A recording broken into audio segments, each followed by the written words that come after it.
Hello, everybody. Happy Monday. Welcome to ItsKim Live. Hi, for those of you that haven't seen the show before, I'm ItsKim. This is my show where I talk about pop culture topics that I care about. And we've got lots to go over today. We're going to be talking about a bit of Diddy stuff, It Ends With Us stuff, things that everybody is talking about today. If you have never seen the show before, here's the way it normally works. First, we start with the main topic. That's what's in the headline, the thumbnail, probably why you clicked on this. Then we have a halftime where I communicate with my beautiful, beautiful, beautiful community of space angels who are all coming in. It is so good to see you all coming in. I've missed you guys so much. And then I have a fun section towards the end called What the What, where I look at something from around the internet that is interesting, funny, crazy, all that good stuff. And it's put together by my co-pilot and partner in crime producer sister, if you want to say hello. Hello. So I haven't seen it, so we get to all react to it together authentically, which is always fun. And if you are watching on the replay, you can jump around to whatever part of the stream you wish. There will be timestamps available. And if you're live with me, let's do it. Let's just go through it. Let's have a good time. Thank you guys so much all for being here. The support already coming in. You guys are amazing.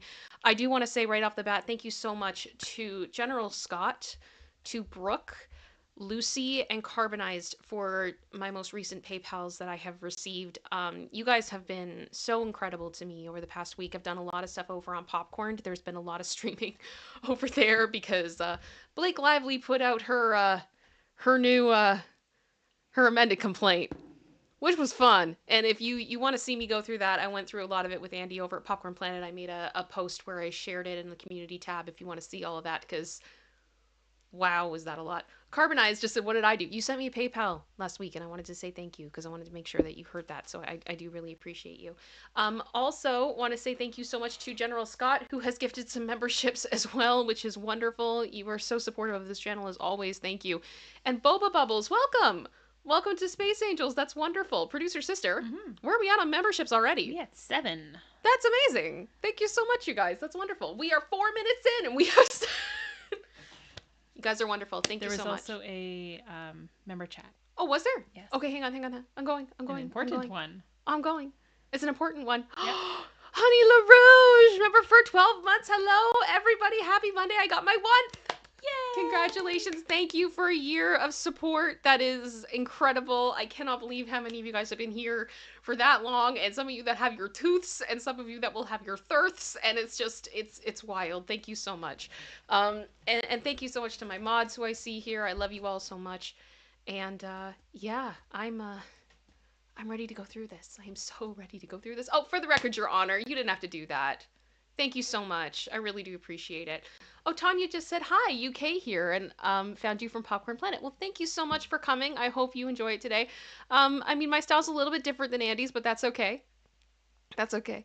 I think, we both do our own thing as well, and I love how we work together, and I love how... you know what the really fun thing is, though, about Popcorn and about Andy, I will say, he is so fearless, and I am not. And he pulls me out of my shell, and I so appreciate that.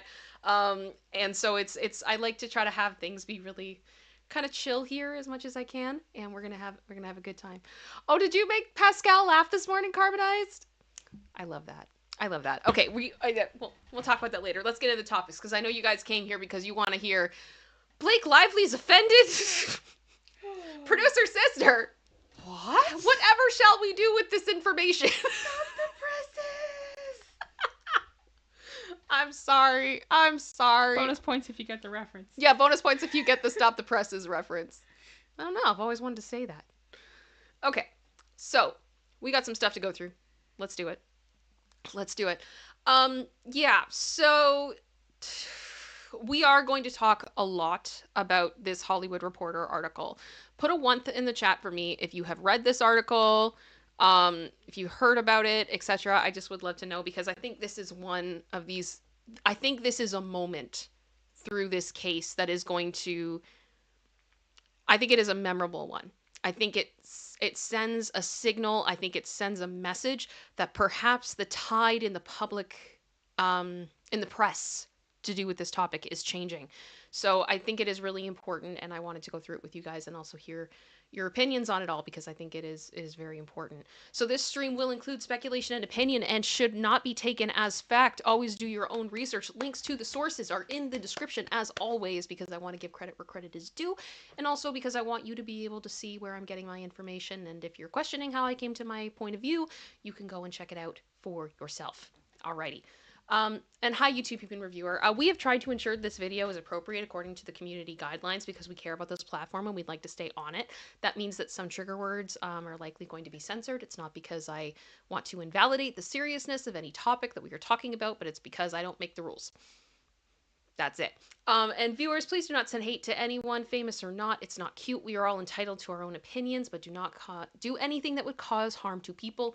I do not support hate in any way, shape, or form. Okay? And all individuals mentioned are innocent until proven guilty in a court of law. All right. So we are just going to quickly go through the Diddy stuff because there's one major update that I think is important, and I'm not seeing people talking about it as much as they should. But oh my goodness. Sorry, I'm seeing the green go off, guys. Between the stories, I'll go through it all. You guys are wonderful. Thank you so much. Let's go here. Okay, so one of Diddy's lawyers has stepped down. And no, it is not Costco lawyer, which a part of me is disappointed, but another part of me is also happy about that because you gotta give it to Mark Agnifilo. He has managed to make himself a fixture in this story by the things he's said to the press, which thankfully seem to be less and less since the gag order went through. But yes, it also has provided some very needed comedic relief oh in this my case. Gosh.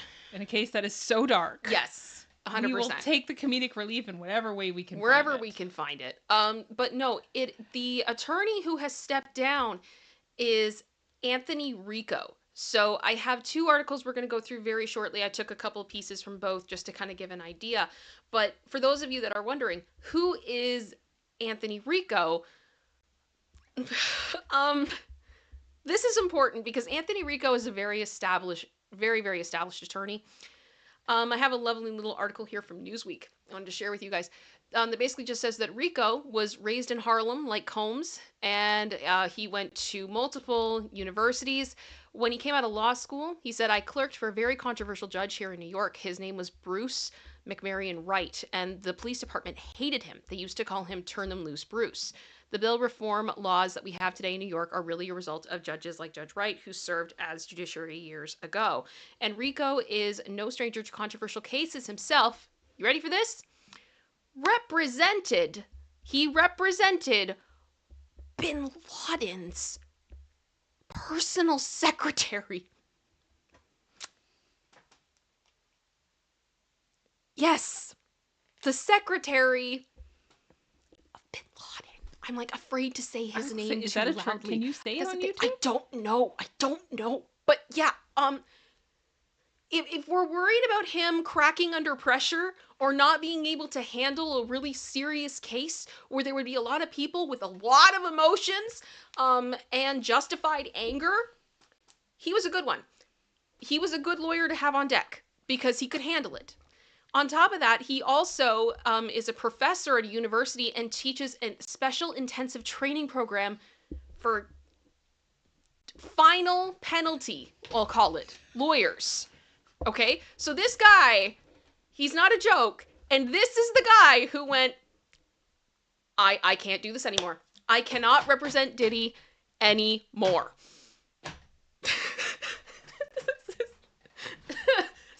Apparently we found the line. I found it! So TMZ reported, and this is what I mean, people aren't talking about this and they should be, because this is just absolutely ridiculous. It's insane. So Diddy's latest legal drama is on his own team. Less than 3 months before his federal trial, one of hip-hop mogul's attorney is abruptly bolting from the case. Anthony Rico filed a motion on Friday morning in the Southern District of New York federal court to withdraw as Diddy's counsel. In the docs obtained by TMZ, they're also on Court Listener if you want to read them, Rico states, under no circumstances can I continue to effectively serve as counsel for Sean Combs consistent with the ABA standards for criminal justice. Oh yeah. So what happened? I want to know what happened so badly. Now, sources with direct knowledge of Anthony Rico's exit from Diddy's camp tell us that there had been a power struggle going on between lead attorney Mark Agnifilo and him for several months, and it finally came to a head. Here's the thing. I know we're never going to know. We're never going to know why exactly he left. Because attorney-client privilege is a thing. But just the fact that he's saying in no capacity, like basically could he represent him, and we know all this stuff about Anthony and how serious of an attorney he is, and the stuff that he has faced, like penalty cases and things like that, literally teaching people, and this is too far? I desperately want to know. I want to know so bad, but we're likely not going to find out.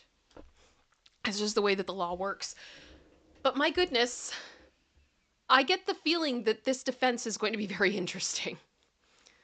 And I wonder if it's going to be one of those things as we're watching the trial, like not watching it because it's not going to be televised, but as we're following what's happening in the courtroom, if there'll be moments where we'll be like, oh, that's why Anthony left. Producer sister, you know what I mean? Yeah, it may just be their whole strategy too. Yeah. Right? That he doesn't agree with what their strategy is moving forward, and maybe we'll see why. Yep.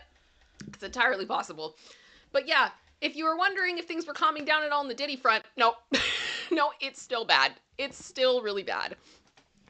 Okay, I have seen bubbles go off like crazy. So before we get into the It Ends With Us stuff, I want to go through that because I don't want to get too far ahead of everything. I believe I left off with, for the record, your honor gifting a membership. Thank you so much. Mama Bear 86 has been a member for 11 months. You were almost at your 1th. Congratulations. Thank you so much for all of that support. King Bob gifted a membership. Thank you, sir. Doro has been a member for 17 months, saying hello. Hello back. Thank you so much. Miga Nala just became a space angel. Thank you so much for joining. It's good to see you. I love your little DP there. Your little avatar of Stitch. That's awesome. General Scott gifted another membership. Thank you. I Love Kitties 73. Welcome to the Space Angels. Welcome, welcome. Kathy sent in a super chat saying, glad to catch your live stream. You moved me on the last Popcorn Planet. Oh, thank you. Thank you. You know what? Like, the popcorn streams have been crazy lately, and I was actually very surprised. We did an uncensored episode on Friday. That's when we do uncensored. And it actually ended up being a really nice conversation, and there was a lot of really, really, like, emotional moments in there I was not expecting, because usually uncensored is just bizarre.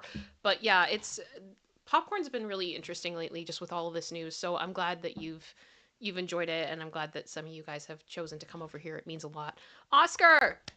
Hello, my fellow Ari fan, member for 27 months. Hi! It's good to see you. And Garden Babe, welcome. I hope I said that okay. Welcome to the Space Angels. I think we're caught up. Is that everything? I think so. Okay. Producer sister, could you tell me what we're at for memberships? You're at lucky number 13. We're at 13! Woohoo! Team Odd, thank you so much, everybody. Okay, let's go. Let's do this. Do. So, as I said, to me, I think we hit an important moment on Friday. There's a lot to get into here, but it all revolves around this article, which is Justin Baldoni's Leap of Faith. This article has been making headlines literally the entire weekend. It has not stopped. And the article signals to me that Hollywood may not be fully behind Lively, which is a change from what we've heard before. And we're going to read through this together, because I honestly would love to talk to you all about this as a community. I'd love to hear people's opinions on it. And I want to comment on a few things myself. But I do also want to mention, so this, as you guys can see, here's like the widescreen image of this cover. And I don't know how much of it you guys can really see, but basically we've got Justin here with a little slingshot and a rock. He's reading It Ends With Us. We've got Blake with her phone in a slingshot with florals. Then we've got Nice Pool over here. Brian Friedman over here. And I understand how absolutely insane this cover is, but I do want to say right now, I don't know if somebody painted it. I don't know if this is AI. I don't know how this happened or whose decision it was. But the fact that there are no dragons in this picture ticks me off. This was a perfect opportunity for that. But I get it. They're going, it feels like they're kind of going a little biblical here. We're getting a bit of the David and Goliath situation going on. But the thing is, though, to me, I'm seeing two Davids. Because neither of them are giant. And I think that kind of speaks to that depending on who you talk to, some people believe that Blake is the underdog. Some people believe that Justin is the underdog. I think that's the message they're trying to put forth. But I understand. Anytime that you put any type of biblical imagery into something, you're going to have people that get offended. Like, hands down. You just will. You will. Personally, for me, I don't really find this overly offensive. It's like the same thing that when we've talked, I think we've talked about it in the past, that like when people parody like the Last Supper painting, I'm like, okay, that it wasn't painted while it was happening. They weren't there. They didn't get a table that sat 24 and everybody sat on one side of it and smiled for the painting. You know what I mean? It's not realistic to me. This is this is art. But I mean, I think they knew what they were doing. They knew this was going to offend people one way or the other and definitely get a reaction. And I think it did. Producer Sister, what do you think of this? Yeah. Yeah. I think there's a lot of different parts of it that are left up to your interpretation. And that's generally good art, is different people relate to it in different ways, find their own take on it. I do agree it needs the dragons. They should have been flying in the background. Like, it was right there in front of you. Because the thing is, like, I can hear people be like, but that wouldn't be biblically accurate. I'm like, Nice Pool is right there, and Brian Friedman's in a suit. That ship sailed, guys. There's nothing about this that is realistic. Oh, man. Oh, General Scott, you're right, though. You're right. General Scott said I will still say that his lawyer looks like Luke Wilson in the picture. You're not wrong. You are not wrong. Okay, so this happened. We're going to read through it in a minute, but I want you guys just to remember this cover art. We're going to look at it again in a second. Blake has apparently slammed The Hollywood Reporter for this cover, saying that it is sexist.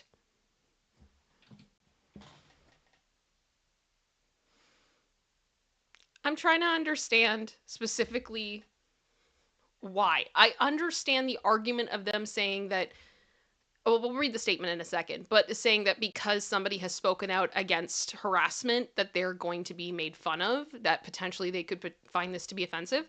But I feel like that ship has kind of sailed. It's a lot more complicated than that now. And you went on SNL last week and made a joke about it. Exactly. And it's like the argument doesn't hold up. Your moral high ground is gone. And the thing is, like, I feel like when I look at this image, and we're doing the David and Goliath thing, but it's not, there isn't a Goliath. It's just a David. It's David and David. And they both have their own slingshots, except he's holding the book and she's holding a phone, which I think is a reference to the text messages that were used in her CRD complaint.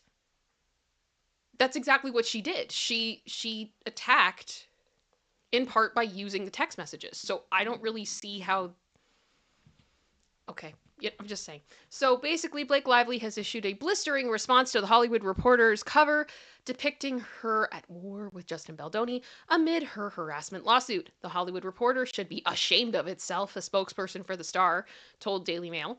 The framing in this picture is outrageously insulting as it plays into every sexist trope about women who dare file a workplace complaint. Okay? Turning them into the aggressor and suggesting they deserve retaliation that comes their way. I didn't view it that way, but okay. The statement went on, in addition, the story is extremely offensive as incredibly it seems to explain away documented examples of SH and retaliation, calling them cultural misunderstandings. Okay. So, we're going to go through this article.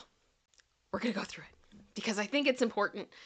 And I also want to go over, as the days have gone on since this has been published, there have been multiple changes to this article. We're going to read it the way that it currently is, but I am going to be commenting on where at points there have been changes that have been made that I think are significant. Um, and I may need a minute to pull those up because Wayback Machine is taking forever to load. I think all hail archive. But let's see here. But first of all, I'm going to ask you guys right off the bat, do you think the cover is offensive? And I'm going to give you guys 3 options. Yes, no, not sure. Because you guys always ask for a third one if you're not sure. But we'll see how this goes. We'll see how it goes. So give me 1 second to get it all queued up. Producer sister, Yeah. Do you have any thoughts before we start this read through? I'm afraid. Oh, Ay. yeah. It's the problem is, after reading through these, like your amended complaint last week, you're still leaving us with your evidence is trust me, bro. Yeah. So, yes, anyone can file a lawsuit. Anyone can say anything they want in a lawsuit. At some point, you have to have more than just words on a sheet of paper. We need proof. Yeah. So for you to keep claiming this, you're going against someone who has filed this complaint and done all that. Well, I do understand the sentiment of what she's saying. There are so many holes in her story and lack of credible physical evidence, which you claim there is, but continue to not give. You're going to see satire like this emerge. Yep. That's true. It's the nature of the media. It's going to happen because you haven't given us a clear-cut case. You haven't given us definitive evidence. The claims that you have made have been disproven, or that they're being framed as one thing, but in actuality, they're much, much more innocent. So it was only a matter of time. I'm actually surprised we haven't seen more of this sooner. Fair enough. Well, I've got it all pulled up. I did just see Carbonized said that she voted yes instead of no. I think you are the only one that has voted yes. Okay. So, and I think most of us then are kind of in agreement on this front. So let's go through it. Let's do this. Thank you so much to everybody who is here. I will ask you to please consider hitting that like button. Please make sure you have subscribed. It means a lot to me, helps out a lot with the channel. I'll do my best to try to stay in the chat with you guys and stay up to date if any support comes in or anything like that, but you guys are absolutely incredible. Thank you so much for being here. Okay, so let's do this. Justin Baldoni's leap of faith. What role did the controversial directors, is it Baha'i?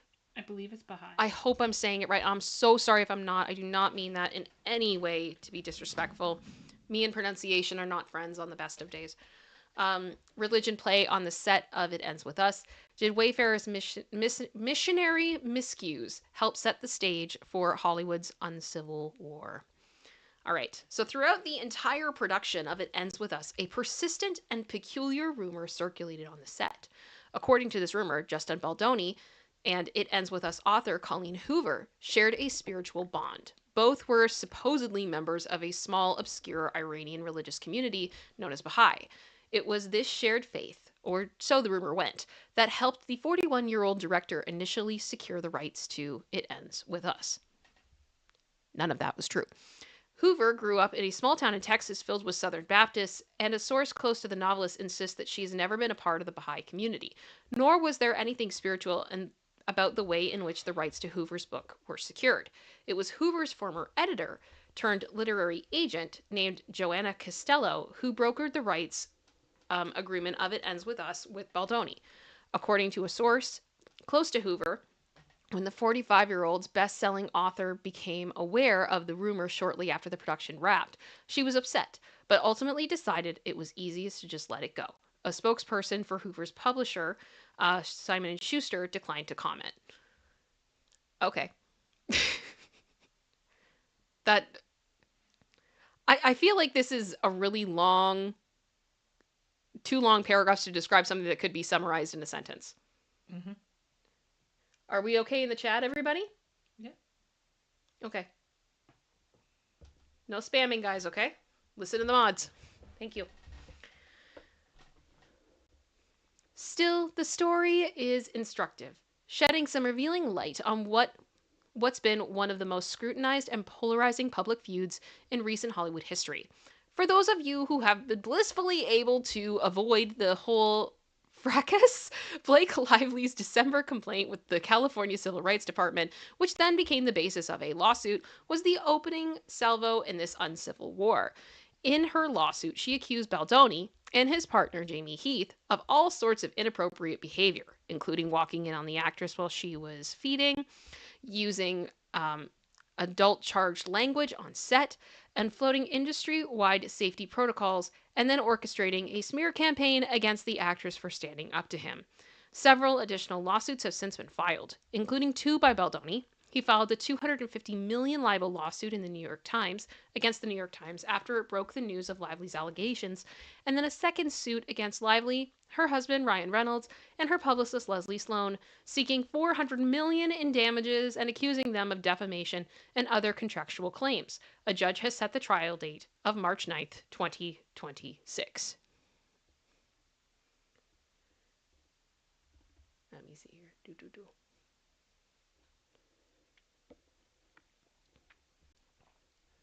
Okay. I'm just going to end the poll now. I do want to ask one other question in the poll here. Are we going to get to trial? And this I'm going to say yes or no. Let me know what you guys think, if we're actually going to make it to trial or not, because I'm genuinely curious. Alrighty, let's keep going. From the outset, the Lively versus Baldoni feud has been framed as the newest chapter in Hollywood's ongoing fight for gender equality. It has rekindled increasingly dormant debates about SH and power dynamics, and that framing certainly could fit the facts. We'll have to see how it plays out in court. But there's also another possibility, one that has less to do with gender equality than it does a simple cultural misunderstanding. What if much of it, the alleged inappropriate hugging and pre-filming praying, could be explained as a clash between a very specific faith-driven community with its unique mores and a much more modern post-Me Too one with its own set of beliefs and commandments? Katie, we need this never-ending story over with. I agree, but I mean, it's going to go on for a bit. Oh my goodness. Let me see here. Okay. Over the past several weeks, The Hollywood Reporter has interviewed multiple friends and former colleagues of Baldoni, along with members of the Baha'i community, to piece together if and how this religion might have inadvertently contributed to the situation. Baldoni, whose Irish Catholic father, and I am so afraid I'm going to really, really make a mess of this word, Ashkenazi or Kenzii? I'm so sorry. Mother, both converted to the religion before he was born in California and raised in Oregon, has made no secret about his devotion to the Baha'i faith, which is based on notions of humanity, universalism, and gender equality. What's also clear from talking to people in his orbit is that Baldoni has his own unique way of communicating and behaving, much of it informed by the tenor of his religion. His unique mannerisms have at times come into conflict with Hollywood's current ethos, which in the wake of the Me Too and Black Lives Matter movements and the Rona pandemic has become far more rigid, uniformed, and policed. When analyzed through the prism of a 180-year-old faith that has a strong mystical component to it, at least some of the portions of this dispute start to make more sense. The Justin I know isn't capable of doing the things that he's accused of doing because he truly sees himself as this feminist. But Blake clearly got grossed out, says a source who worked on It Ends With Us. I honestly feel like it was a perfect storm of two opposing personalities. So this is where I think some people start to get upset. Because there is a level here where people go, okay, this doesn't excuse then Blake's behavior. Or on the other side of it, people say it doesn't excuse Justin's behavior. And we end up at this crossroads of people saying, well, it doesn't matter if she was grossed out. His faith is not sh, and there's a lot of back and forth, and I've seen a lot of people very heated about this. Liam Hughes, you're gonna respect my mods or you're gonna leave. Like, period. Okay? Final warning, I will take care of it myself. Sorry, guys. Oh gosh, Carbon Eyes just sent in a super chat. I know exactly what you're saying here. Some people started lying, not knowing how to go. But now the facts are coming out, though the rest of us know this is the drama that never ends. Mm-hmm. And it will go on and on, my friend. Yep. Not wrong. Not wrong at all. When Baldoni and Wayfair executives hold meetings, they often start by asking participants to go around the table and share something private, something that brings them joy and has nothing to do with their jobs or career. In certain professional circles, say like those of yoga instructors and doulas, this type of icebreaker might be welcomed, but among time-crunched agents, entertainment lawyers, and studio executives, folks not exactly known for their touchy-feely ways, a gesture of this nature comes with risks. In my head, I was like, I'm sorry, are we at the Cafe Effing Gratitude? Says a female executive at a production company who sat down with Wayfair executives last year, including Baldoni. Why are you imposing your culture on this meeting?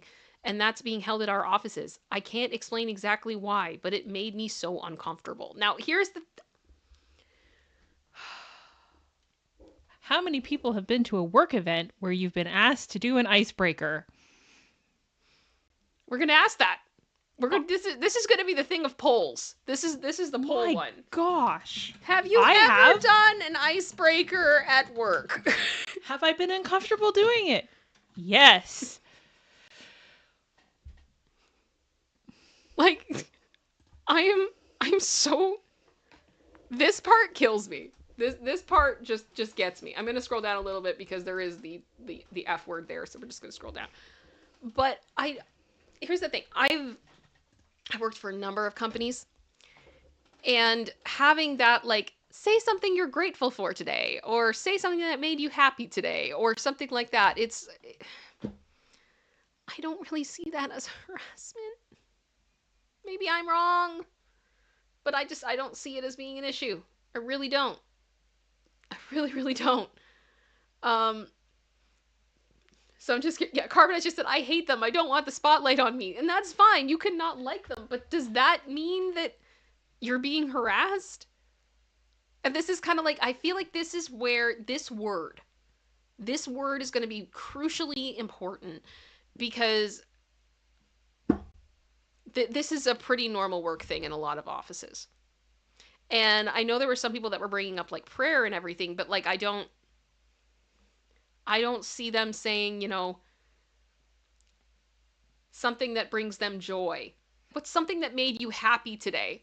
And that's the problem. I literally just have in my head, like, they're sitting around a table and somebody just says, okay, we're going to go around the table and you guys just say something that made you happy today. And someone just starts yelling, help, help, I'm being repressed. It's like, no, this is ridiculous. Like, were they weird examples? Were people uncomfortable by what was said? I have questions. I feel like I need more. I can't. I can't. Okay. All right, let's keep going. Wayfarer Studios was founded in 2019 by Baldoni and billionaire Steve Sarowitz, another Baha'i follower, who invested $125 million into the independent production studio that aims to produce purpose-driven content. Sarowitz, who made his fortune as the chairman of a software company, Paylocity, is relatively new in the entertainment industry. His first producing project in 2018 was The Gate: Dawn of the Baha'i Faith, a docudrama about the founding of the religion.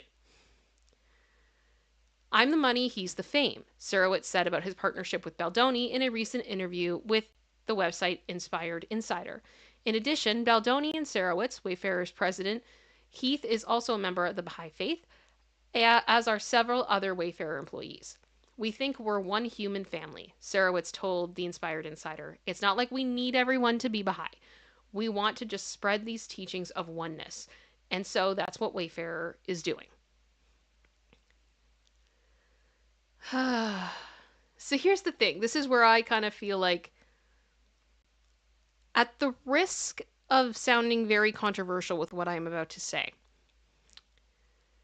sometimes I feel like there are some religions that this type of thing is allowed, and then there's others that it's not. There's a lot of faith-based companies that it's a part of what they do. So this just kind of surprises me. And I feel like if it's something that people felt like they were forced into it and they had like that they had to do something very specific, like I understand that that could be uncomfortable. But as far as just being like asked, what gave you joy today? I don't really feel like that's someone imposing their religion on you. That's just my opinion. I'd be interested to know what you guys think in the chat. Producer Sister, with what we've read today so far, what are you thinking? It sounds like Thanksgiving dinner where you go around before you eat and say what you're thankful for. That's what it's giving me. Next time we do that at Thanksgiving, I'm gonna tell everybody that you're harassing me. Yeah. Okay. Like, I think back, I had one job I was at, and it, like, they were asking us for more personal things of what something we were doing, like, basically a quiz, and we had to say something about ourselves that no one would know, and they put them all on a list, and we had to guess who was who. So that was a much more personal thing. Yeah. Of trying, of sharing something about yourself that no one else would know. That to me is more intrusive than what are you thankful for? And again, I do feel like what's important about this case is supposed to be the SH allegations. Mm-hmm. This is not that. It's not. It is not that. I apologize, everybody. My allergies are really bad today, which are really frustrating, but I'm okay. Okay. Baha'i grew out of the, I hope, Bobby faith. I am so sorry to anyone who practices this faith and is offended by the way that I'm pronouncing things. I do apologize. Which was founded in what is known in Iran, but founded in what's now known as Iran in 1844 by Mirza Ali Muhammad, who assumed the title of the Bab or Babe, I'm not sure. One of the Bab's earliest disciples became known as, I am terrified to even pronounce that, and is credited with founding the faith, which now has between 5 to 8 million followers and is a presence in more than 230 countries, making it one of the most widely dispersed religions in the world. There are volumes of sacred texts, known as the Baha'i writings, which are tantamount to the Baha'is Old and New Testaments and are authored by the disciple and several others. Los Angeles Baha'i community has about 3,000 members, making it the largest in the United States. Within the entertainment industry, there's a small but vocal constituency. I'm sorry. Both Rainn Wilson and Penn Badgley have spoken publicly about their commitment to the faith. Baha'i. Babi is pronounced Baha'i. Oh my goodness. Sudeep, thank you for telling me. I am so sorry to everyone. My eyes are like watery because of my allergies and I'm reading hard words. Throughout their history, Baha'i have faced systematic repression, especially in Iran, where they are routinely arrested, detained, and imprisoned. Within the faith, there's real no hierarchy. There are no popes, priests, or clergy. Baha'i is instead rely on elected bodies known as spiritual assemblies to provide governance.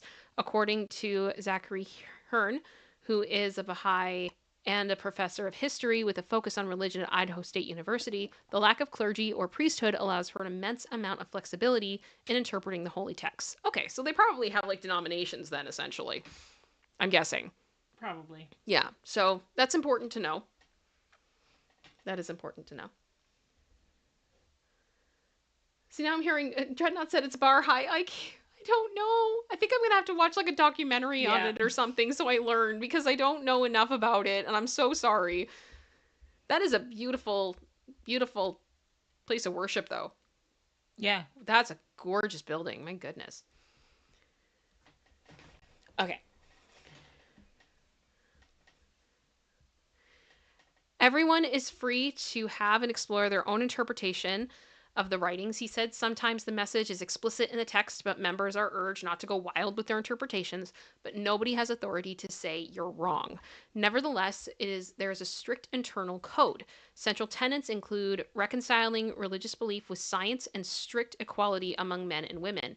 Premarital interactions is forbidden, as is the consumption of alcohol or substances, and prayer, fasting, and meditation are the main rituals.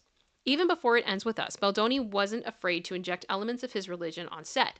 He did talk about his religion a lot, says a source who worked on the 2019 coming of age romance 5 Feet Apart, which Baldoni directed. This had shades of Scientology, but with less prominence and people hovering at all times. Okay, so I'm going to stop right there. Okay.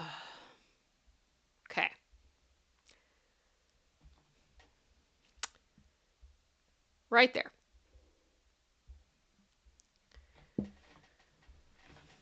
There's a lot of people that talk about their faith a lot. And this is where I kind of get into a place where I go, are we just cool with people talking about certain religions that everybody's more familiar with and that are more socially accepted? Because this is where I go, is there a quality of what people can practice and what they can't? Because I can tell you I've worked with a lot of people who talk about their religion a lot. Mm-hmm. Like a lot of them.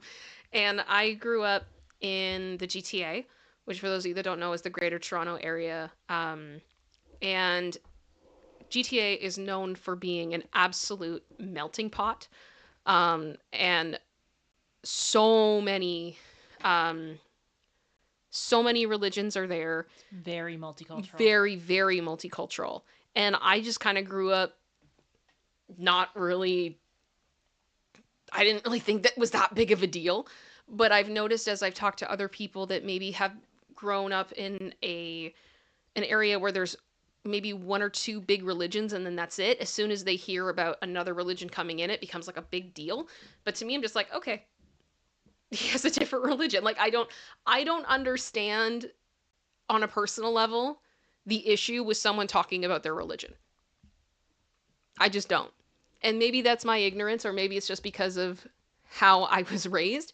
But there's a difference between someone talking about their faith and their religion and forcing it upon you, right? Because someone can say like, oh, well, part of the reason why I live my life this way is because of my faith, right? Like, I'm not going to drink that because it's against my faith, right? Like, there's a lot of people, like, there are some faiths that you can't even have caffeine, for example, right? So you might have to say at some point if someone offers you something, you'd be like, I can't drink that, it's against my faith.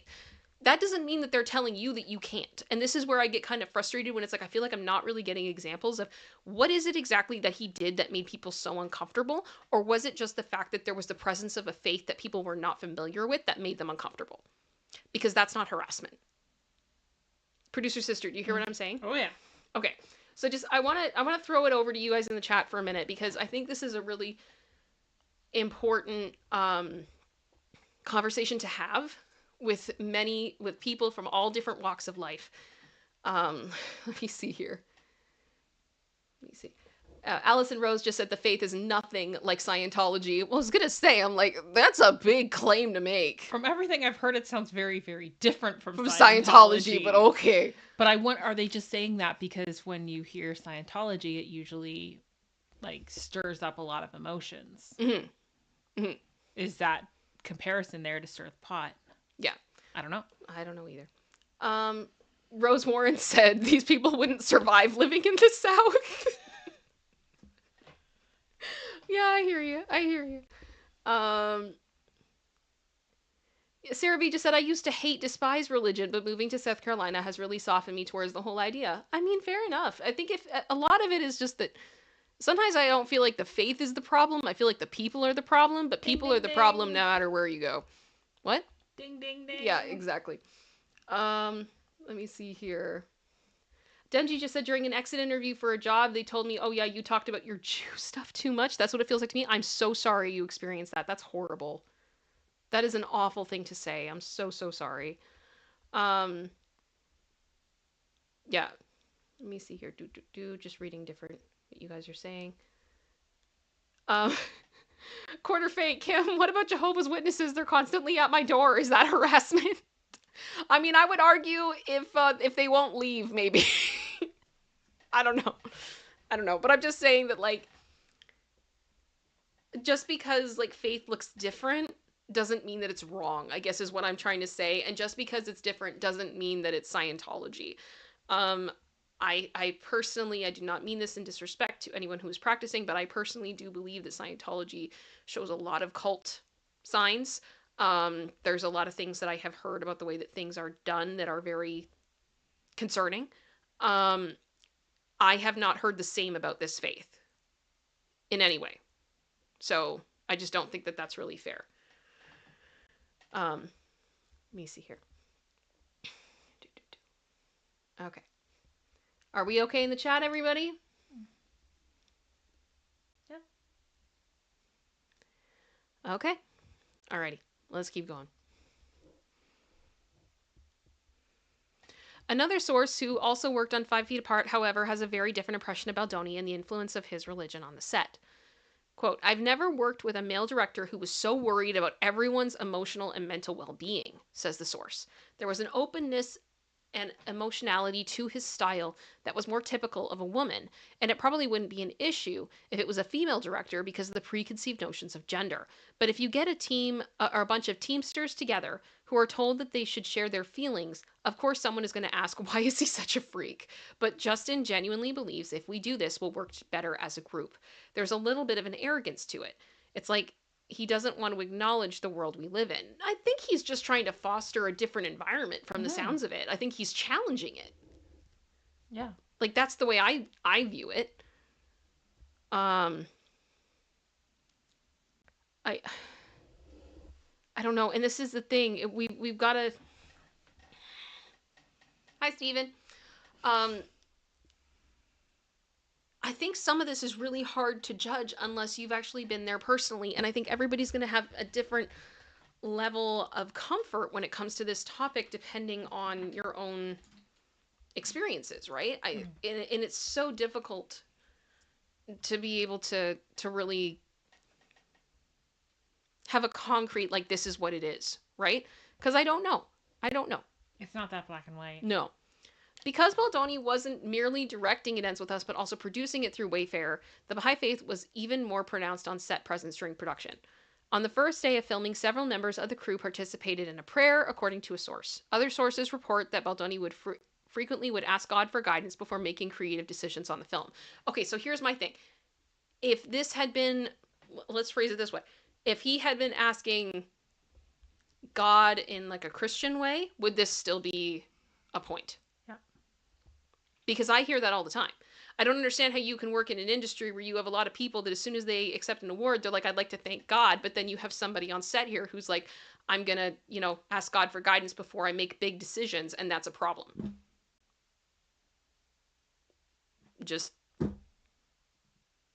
I'm just saying. That's kind of my issue here. 2 more sources noted that there was an unusual amount of physical contact in the form of hugging among crew members. The faith's principles and ideas are interpreted and accepted in a variety of cultural contexts, says Hearn. In France, followers might be more inclined to hug. In Saudi Arabia, less so. Okay, so it sounds though like this is the crew members who associate with the faith and they're all good with it. As long as it's not mandatory and, like, everyone on set is forced to participate in a prayer, then that's their choice. Like, nobody should ever be forced to partake in anything. I even feel that way. This is always such a fun topic to go into because it gets so controversial so quickly. I think even if you, like, work for a church, for example, you shouldn't necessarily be forced to have to do something specific. I don't think you can tell people, well, because you have this job, you now have to pray for X amount of time a day. You now have to do this every day. You now have to do, like, people got to do their own faith thing. You know what I mean? You have your own journey. You got your own thing that you're comfortable with. You got your own place and all of that. But I think the basis of freedom of religion is that you have that choice. Yep. Yep. Oh my goodness. Okay. Lively's suit does not specifically mention the religion by name, but the director's religious affinities guided many of the decisions that have been made on set. According to her suit, Lively became alarmed when she learned that Adam Modjkin, the unknown actor Baldoni had cast as the doctor in an intimate scene in which Lively's character gives birth, was Baldoni's best friend. It turns out he was more than that. He was also a fellow Baha'i whose biggest previous credit had been The Gate, Dawn of the Baha'i Faith. So the first movie that Sarowitz was involved with, he had been a part of. But we also have found out apparently that this guy does have a history of acting. And that's he's an actor. So the director chose an actor that he knew to do the role, that was qualified to do the role. I don't understand the issue with this one. Producer sister. Mm-hmm. Like, I don't understand why this has been such a moment. Yeah. Of like the director picked an actor. I think they're trying to frame it that way because of what his role was. Mm-hmm. And the scene that he was a part of. Yeah. But yeah. I don't know. Yeah. In her suit, Lively also accused Baldoni of claiming that he could speak to the dead and informed her that he had talked to her late father, who died in 2021. That tracks with a 2017 video lecture Baldoni gave as a part of the Baha'i teaching series titled "What If Birth and Death Are Actually the Same?" He has referenced his interest in the afterlife in interviews. The people that love us the most aren't here anymore, are just guiding us in these beautiful ways, Baldoni said in the Gents Talk podcast. I can feel so often the nudge. Okay, here's my thing with this. It is a little bit weird to be like, hey, I've been talking to your dead dad. But at the same time, I also feel like there's been a number of things that Blake has said like this. Not like ways that she's paraphrased conversations. And then when we get the other side of it, it's like, that's not what happened. Right? And I want to hear everything. I want to hear everything about this specifically. I need more context. And again, I stand by it. This is not SH. This right here, it's weird to someone who is not a part of the faith. It's uncomfortable. Is it harassment? I think it would probably depend on how intense he was about it. But is it SH? No. I don't believe it is. I don't. And I would be interested to hear if anybody has an argument for why this would be. But I don't think it is. That's just me.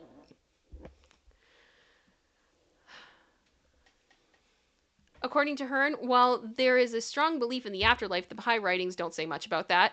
Seances noting that it is not encouraged to speak to the dead. It's a bit fringe for Baha'i. This is what I mean. Like, I want to hear the whole context. Mm-hmm. I don't feel like we know enough about this to be able to make a judgment. No. Not after what we've already seen happen. No. If this was an isolated thing, then maybe. But because credibility has been lost based on prior accusations and then subsequent receipts, mm-hmm. I need more information before I make a decision. Yeah. Yeah. It wasn't just Baldoni who ran into issues when interacting with cast members. The Hollywood Reporter has learned more about the nature of the complaint that It Ends With Us actress Jenny Slate has lodged. Now, I'm going to pause right here because this is where this gets interesting. Oh no, everything went crazy. I'm so sorry. Let me go back. Okay. This part right here. No, why are you doing that? Okay. Aggravate you. Right here, if you can see my mouse, where it says complaint. So originally, this article was posted with the word complaint. Then it was changed to incident. And then it was changed back to complaint.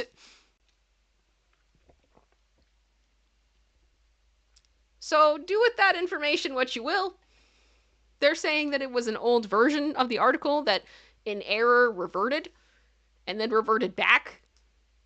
I don't know how I feel about this, but here we go. Oh, goodness.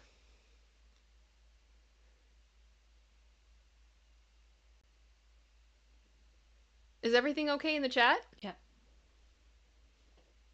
Okay. Mods? Taken care of. Okay. I'm just saying, you guys, you do what you think is right. I want to be very clear to anybody in the chat. I trust my mods.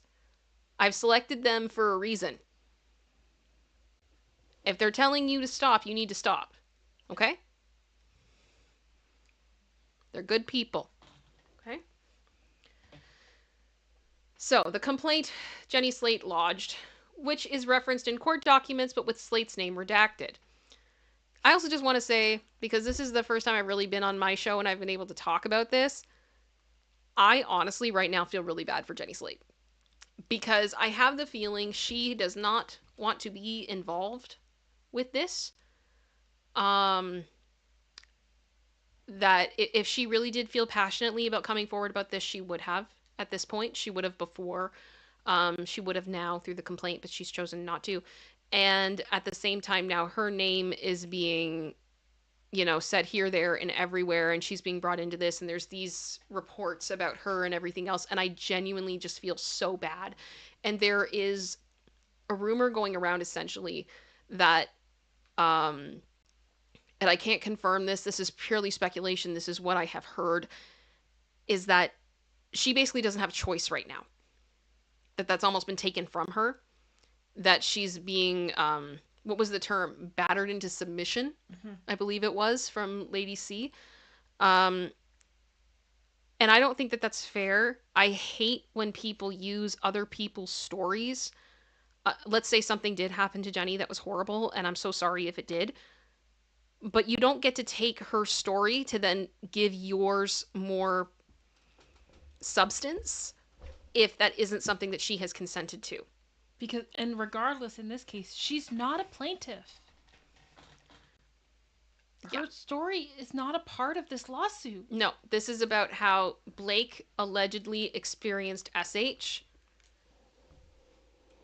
not about what Jenny experienced or did not experience. And I just feel really bad for her that she's been brought into this.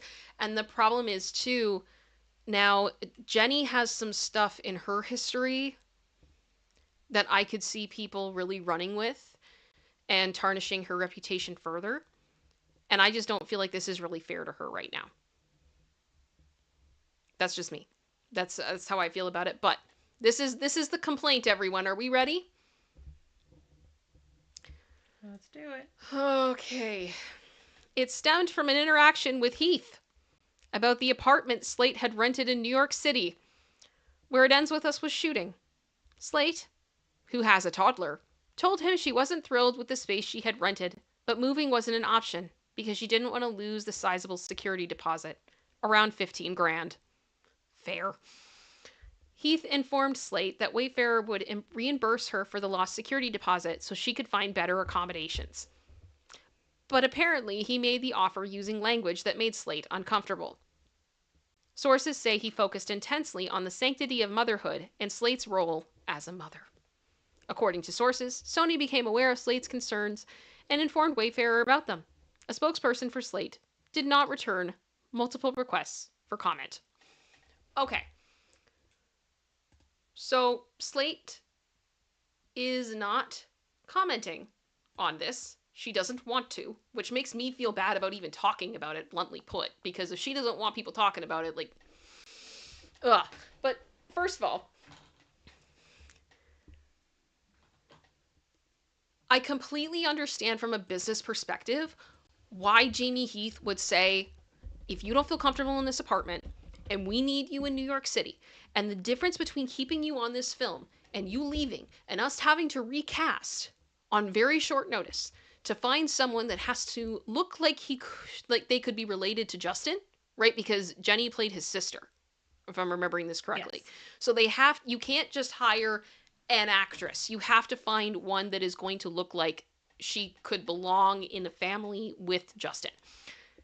And they probably would have very little time to find somebody to do that. So they need to keep her here. And if she doesn't feel safe, 15 grand in the grand scheme of a movie that has millions and millions and millions of dollars in budget is really not that big a deal. Especially when you're funded by a billionaire that would very likely hear this and go, yeah, give her the 15 grand. Like, it's not, to me, it sounds crazy, but at the same time, it's like the amount of money that it costs to recast someone, to then potentially have to bring them out and everything else. Like, I get this. This is the lesser cost. 100%. 100%. Like, I don't understand. So, and the thing is, judging by what I'm reading here as well, none of this is coming off as being overly adult oriented, for lack of a better term. Now, if there was like a quid pro quo type situation going on or whatever with Jenny, I genuinely feel awful for her and she should not have been put in that position to feel that way. And I genuinely, like, if that is the case, I don't necessarily believe that at this time. I don't have any reason to believe that that is what it is. But again, how is this SH? And maybe he felt like he needed to justify why he thought that the 15 grand was appropriate. And maybe that was part of why he was trying to explain it, that it's like, you know, in our faith, we really value this. So it's not a problem. We just want you to feel safe. We want your kid to be safe. We want you to be in a better place. And if that's the only thing that's stopping you from getting somewhere that you're going to feel better, then let us do it. I would also argue from a business perspective of someone who's been, like, my background is accounting and numbers, the business side of it, from a non-human interaction, emotional stuff. You're also looking at the fact that you know that you're not going to get the best performance out of your actress if she's worried about where she's living, if she's worried about the safety of her child. She is not going to be as present as you would want her to be on the set. If I can make sure that my investment of making this movie, if it's going to cost me an extra $15,000 in order to get the best out of my cast, do it. Then you do it. Because the thing is, we're thinking about this in the terms of 15,000 is a huge amount of money, because for us it is. I think for the average person, losing 15 grand would suck. I mean, even for Jenny, who's an actress on this, it's a big deal to lose $15,000. But you're talking to someone running this who is a billionaire. This is pocket change to him.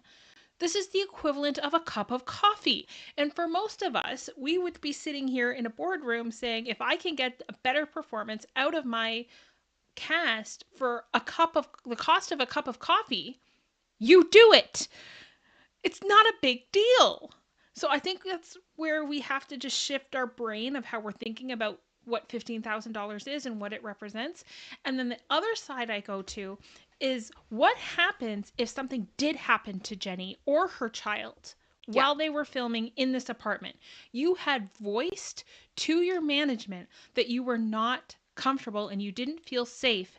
They didn't care, and then something happened. The PR nightmare alone would be a disaster. Absolutely. And would cost you much, much more than $15,000. Yep. So from multiple different angles, humanity, business, all of, like, basically head and heart, I can see why you would just say, here's the 15 grand. Yeah. Spacey Peach just said, Heath isn't the billionaire though. I understand that, but he is the CEO of the company that is funded by the billionaire.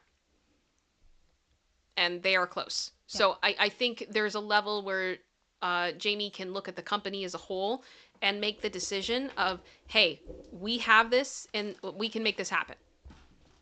Right? Like, I'm just saying, like, I think that's where it is. He would know how much rope he has, basically, with funding in his position, as opposed to...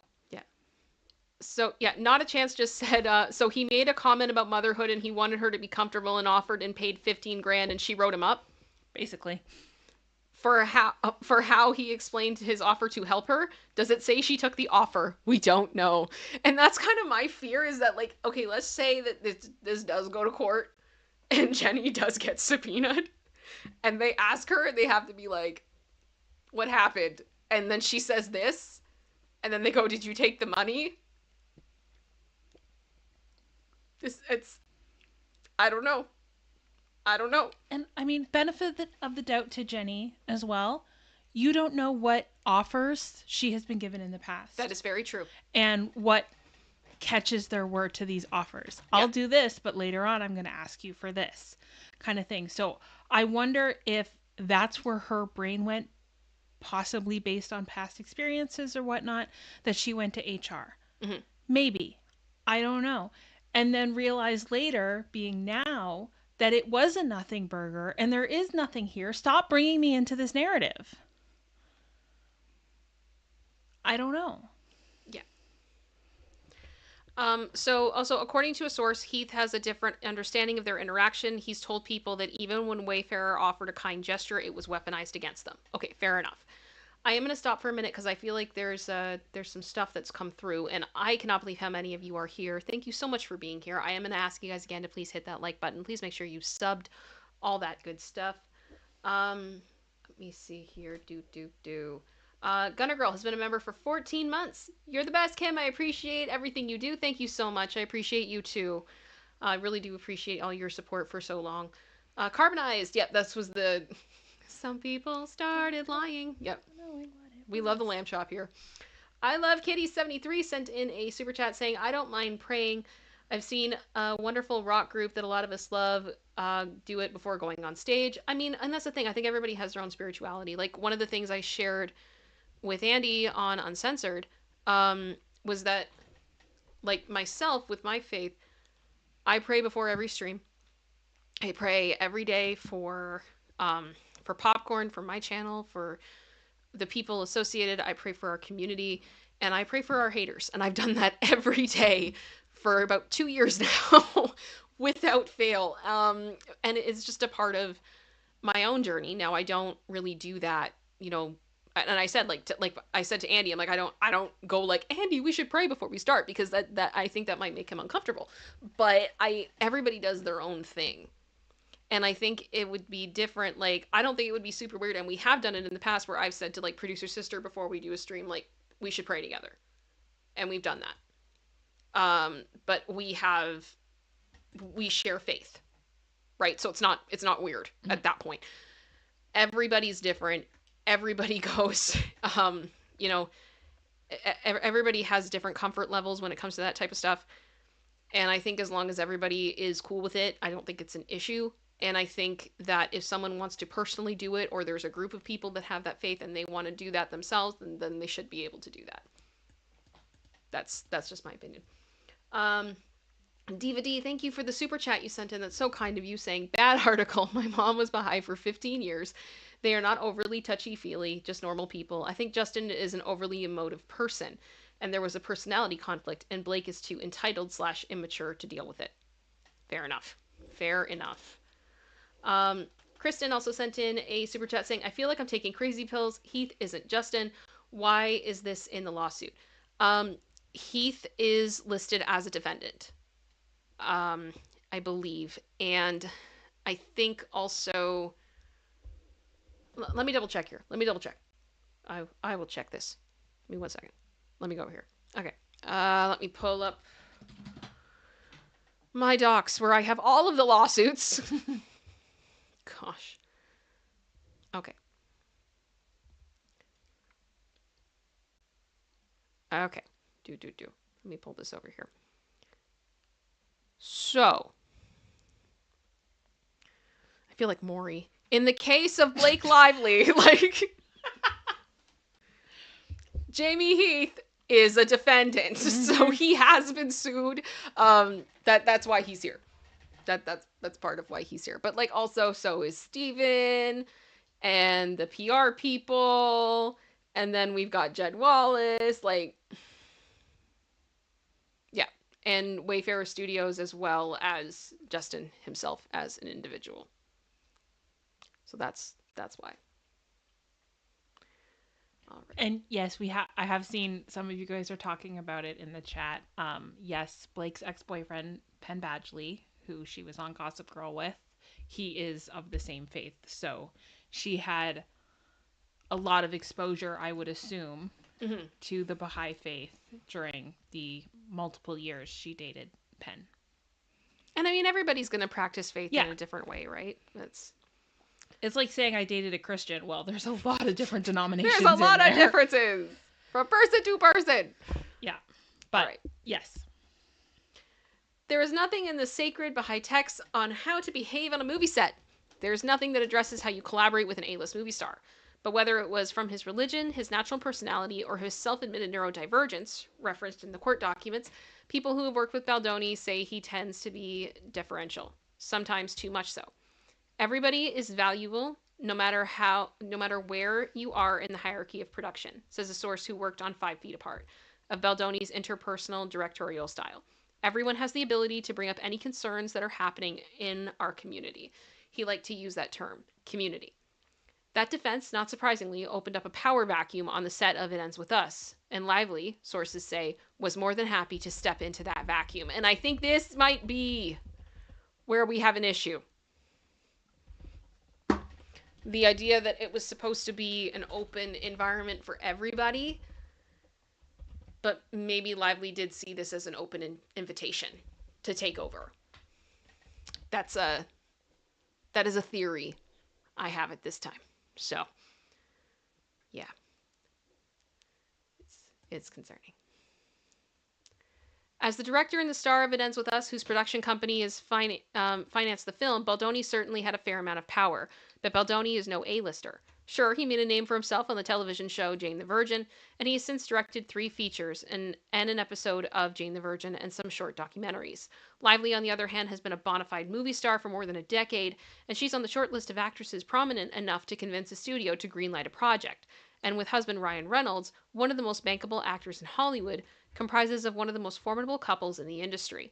According to several sources, Reynolds has been extremely active over the last few weeks, calling around to try to drum up as much support as he can among industry friends and colleagues.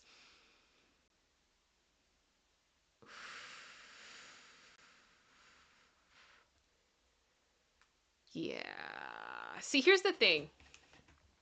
And I don't want to come across as like being really rude, because I'm in no way trying to say that like Blake Lively has no notoriety or anything like that.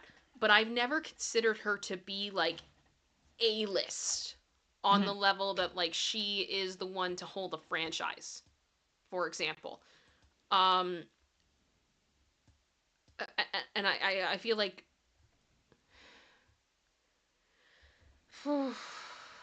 how much of this is because of the influence that Ryan has? You know what I'm saying, producer sister? Yeah. It's a very awkward position to be in, and I'm not trying to like discredit her. Because I mean, as much as I am personally upset with her at this time, because I feel like she's lied to me through her court filings. I feel like a lot of this has been blown potentially way out of proportion. I'm frustrated that we had this amended complaint, and I was really like, I need some receipts here. I need some evidence here, because the concrete evidence you said you had before is clearly not. And I think that is very clear, considering that a lot of the concrete evidence she had from her first complaint has since been removed. So, yeah, I need more from her. It's all just not looking good for her right now. It's really not. And that's very frustrating, because I know I'm kind of on like a rambling tangent here, and I'm sorry.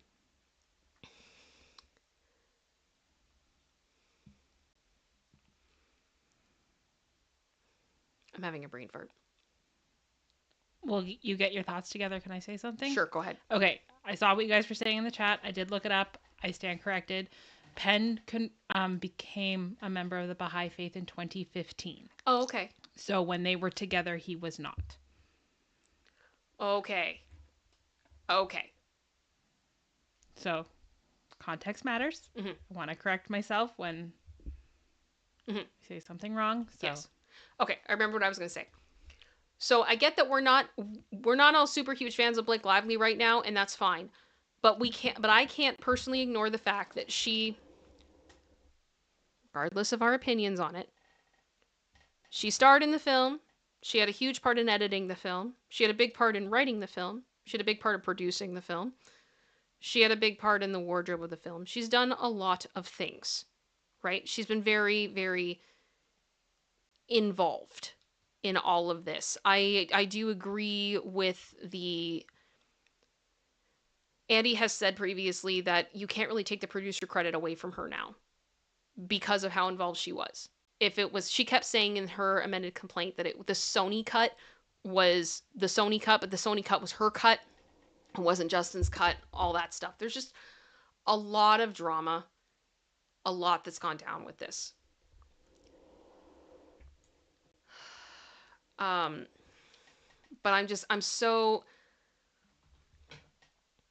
I'm not saying she's not talented. I'm not saying she doesn't have anything to bring to the table, because she's shown that she does have things to bring to the table. But was it appropriate in this moment?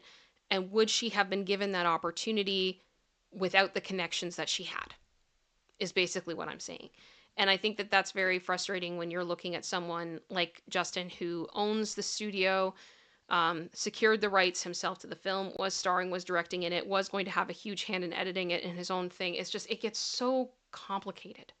You know, it's so frustrating.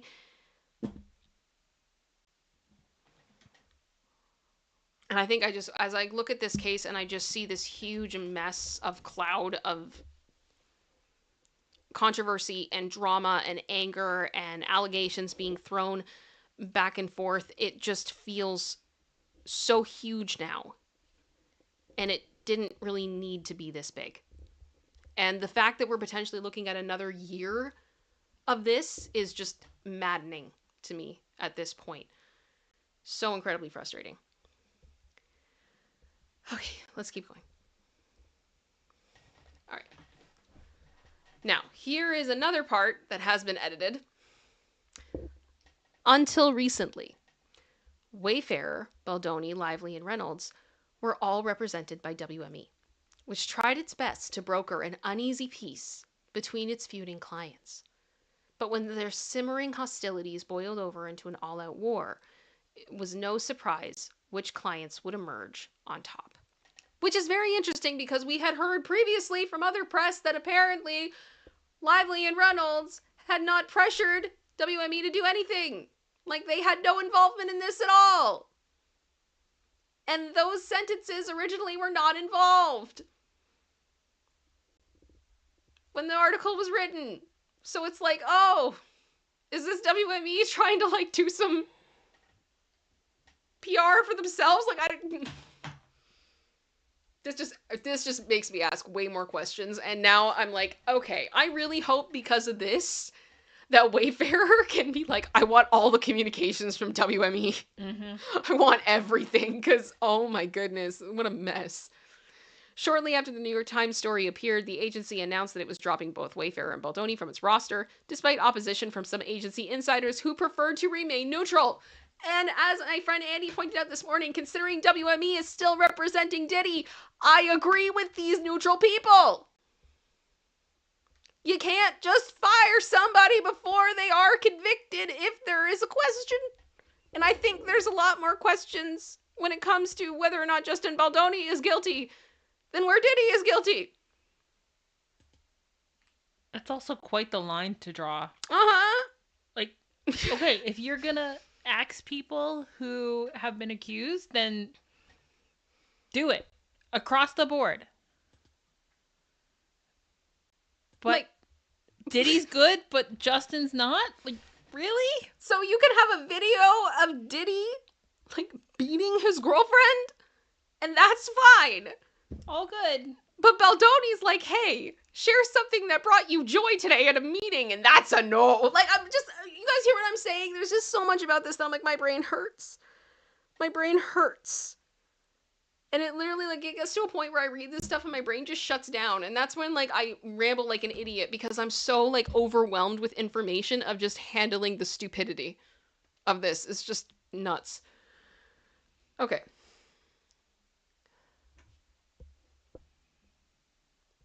WME's decision may have costly ramifications for Wayfair, which stands to lose millions in potential revenue from impending projects like Pac-Man. And his subsequent comments about this effed up bad situation, Endeavor chief Ari Emanuel has added insult to injury. Appearing at a theater for a live podcast taping last week, Emanuel referred to the director as Baldoni and lauded Reynolds and Lively for their warmth and charity. I've known Ryan and Blake for over a decade. He went on, they're really incredible people. In Hollywood, they've been incredibly successful. They've never had any bad press about them. That is a lie. Mm-hmm. Mr. Ari Emanuel, that is a lie. The lie detector test determined. Absolutely not. You know? And all the people they work with like them. Again, the lie detector test determined that was a lie. So if it's true what they are saying in the allegation, those guys are two bad guys.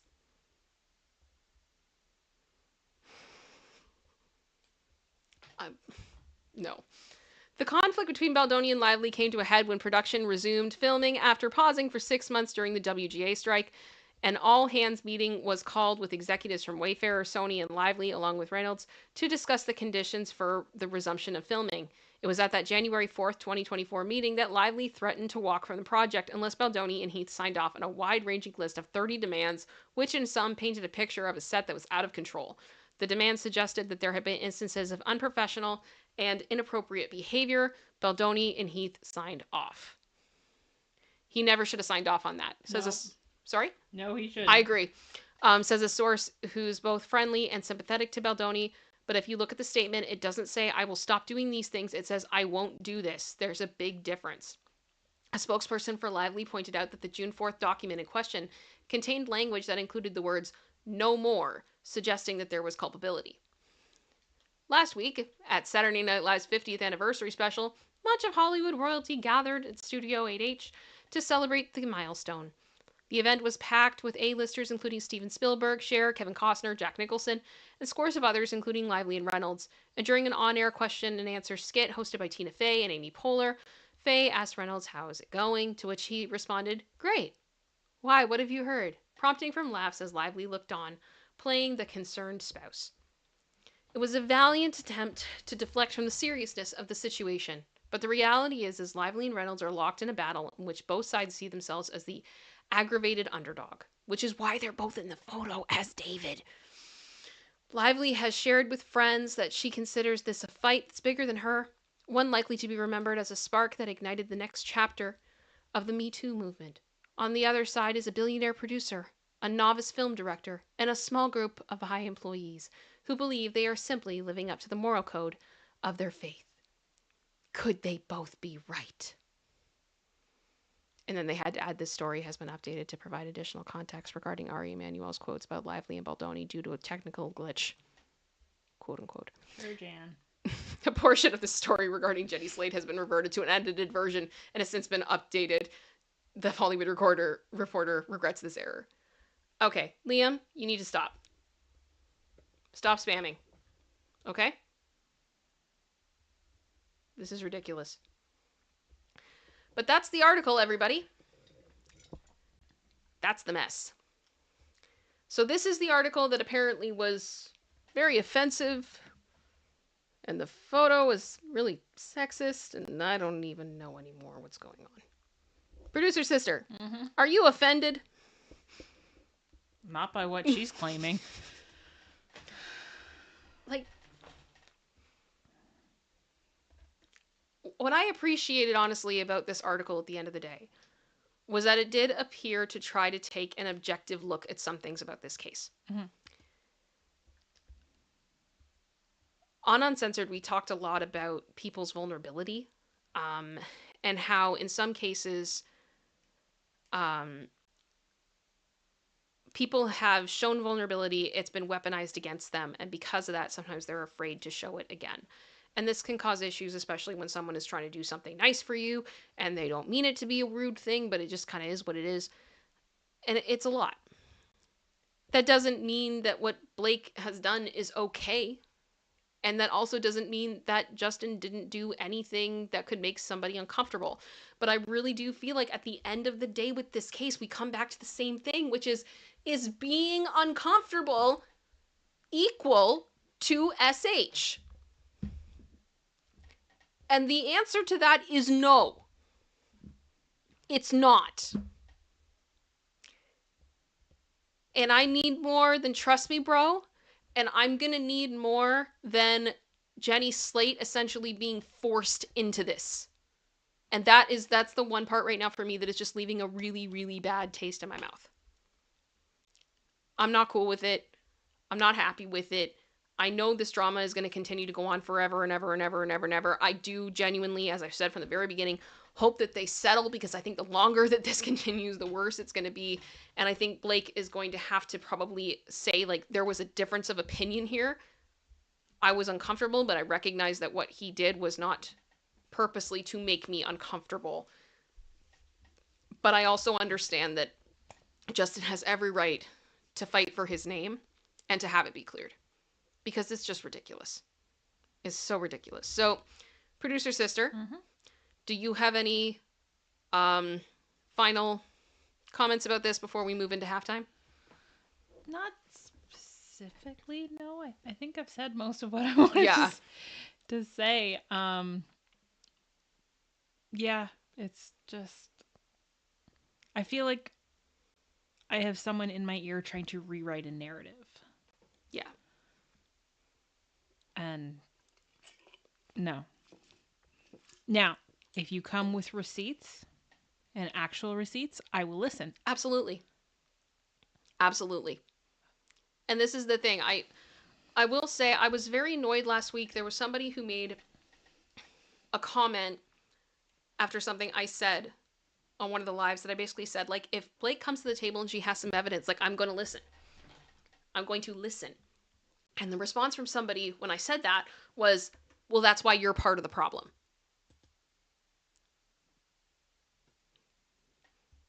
I mean, that's part of what this is about. It's about evidence and getting an idea of what actually happened and what the truth is. If we're not open to hearing what's happened on both sides and we're not open to hearing evidence, is it really about justice? Yeah. Or is it about blind hatred? And I think that applies to not just this, but so many different aspects of our lives, of having the humility to say, maybe I'm missing something. And if I'm presented with some new information, I'm willing to listen and evolve. Yeah. And there is a balance. It does, as we're saying, like right now, this whole idea of trust me, bro, I've got stuff is not good enough. It's not good enough. Yeah. But I'm open if you come with some evidence. And I also can't help but be a little bit defensive and very skeptical of some of the information that Blake is bringing to the table, because once you lie to me, you know, fool me once, shame on me, fool me twice, or shame on you, fool me once, shame on you, fool me twice, shame on me, right? So I'm waiting for it. But with that, we are in halftime. Oh my goodness. That took a long time. I'm so sorry. I can't believe how long that took. Do we, thank you, Kyle, for the Star Wars quote. Lacey, do you want to come say hi to everybody? Yeah? Okay. A quick Lacey moment, and then we'll go into What the What. There she is. Lacey says hi. Yeah. You have somehow managed to sneak 4 of your little tennis balls into your bed. Thank you very much. That was beautiful. Well needed there. Thank you, Lacey. Should I put you back down in your chair with your comfy bed and your toys? Okay.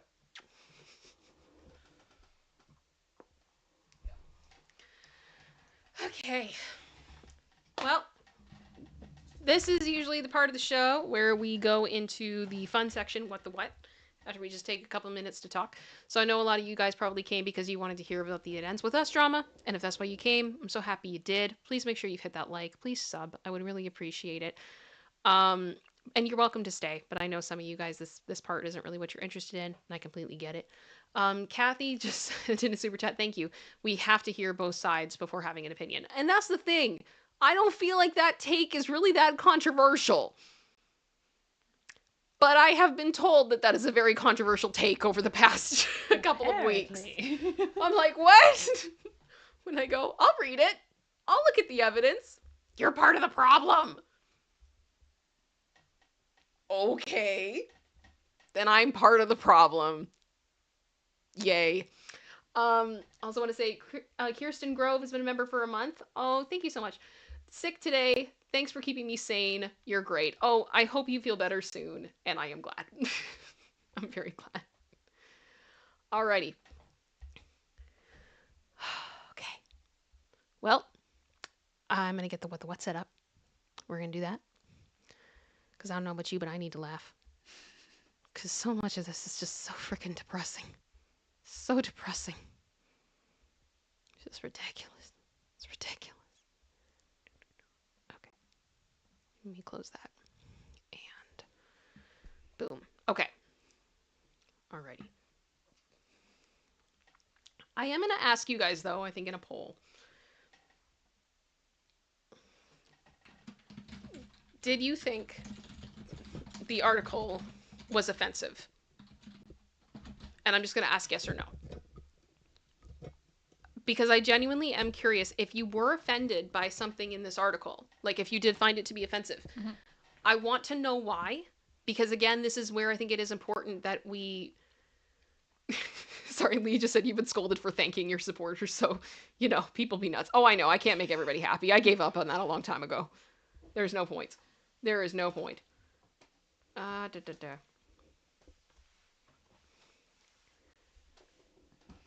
Sorry, I just got an email that there's been a docket update. Oh boy. Oh gosh. Ugh. It's a response to emotion. Producer sister, would you mind checking? Lively Wayfarer? Yeah. Okay, let me know. Yeah. Oh my goodness. Liam, you're done. Okay, that's it. Enough is enough.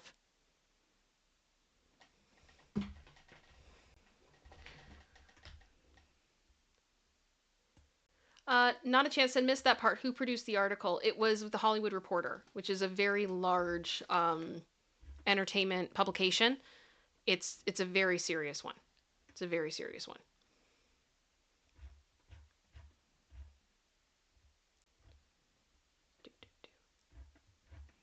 It's 4 pages. Is there like a note on it? Just trying to see, guys, if this is relevant. If you guys...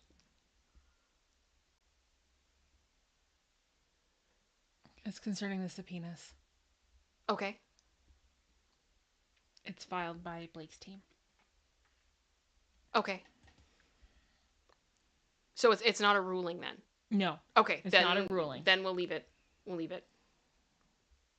Okay. Alrighty. I'll take a look at that later. It's all good.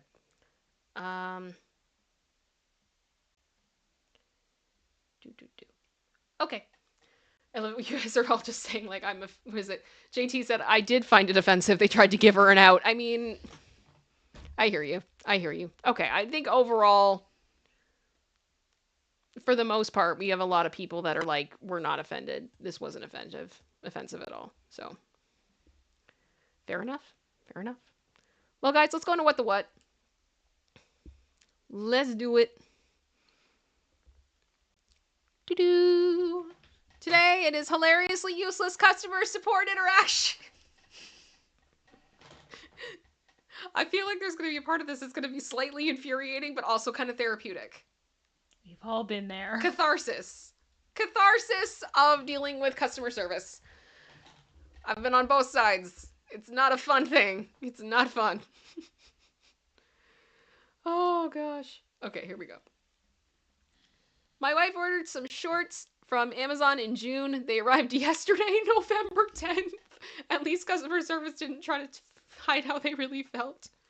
I ordered these in June. They were delivered today. I'd previously requested a refund but never received it. Oh, gee. I ordered something for Lacey once, overseas around the time when the pandemic really got going, and unfortunately, that meant that some transportation, like shipping stuff, stopped. So I didn't receive the item, and it was like weeks after it was supposed to be there. So I called them, or like I messaged them, and I just said, I'm really sorry, but I don't think I'm going to get this. And I was hoping I'd be able to get a refund. And the response I got back from someone, and it was clear that their first language was not English, but they just responded, understand this big headache. I love that so much. I'm like, this big headache. It is. It is. This is very accurate. So I just gotta read that. I'm like, yeah, big headache. New AirPods cheaper than repair. This is legit Apple customer service message exchange. Oh no. To let you know how much it will cost you, $250.11 to repair your iPods.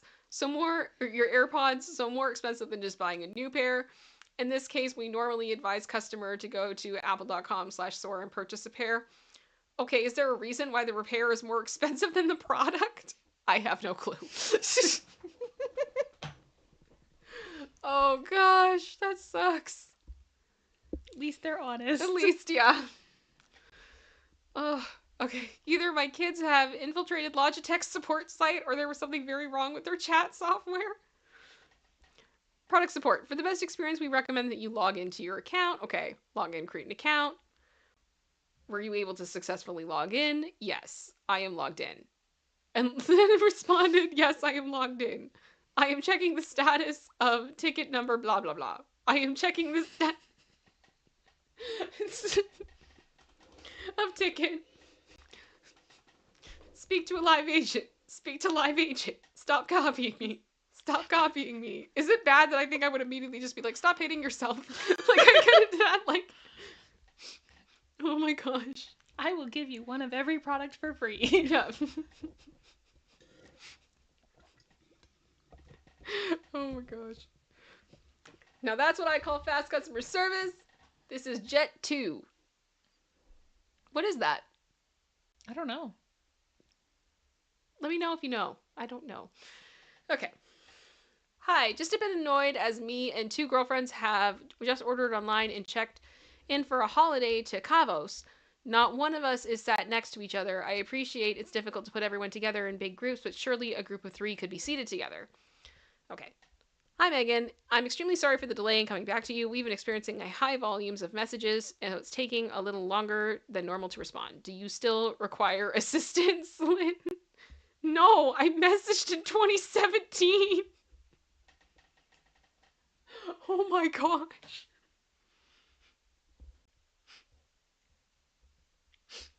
I mean, they tried.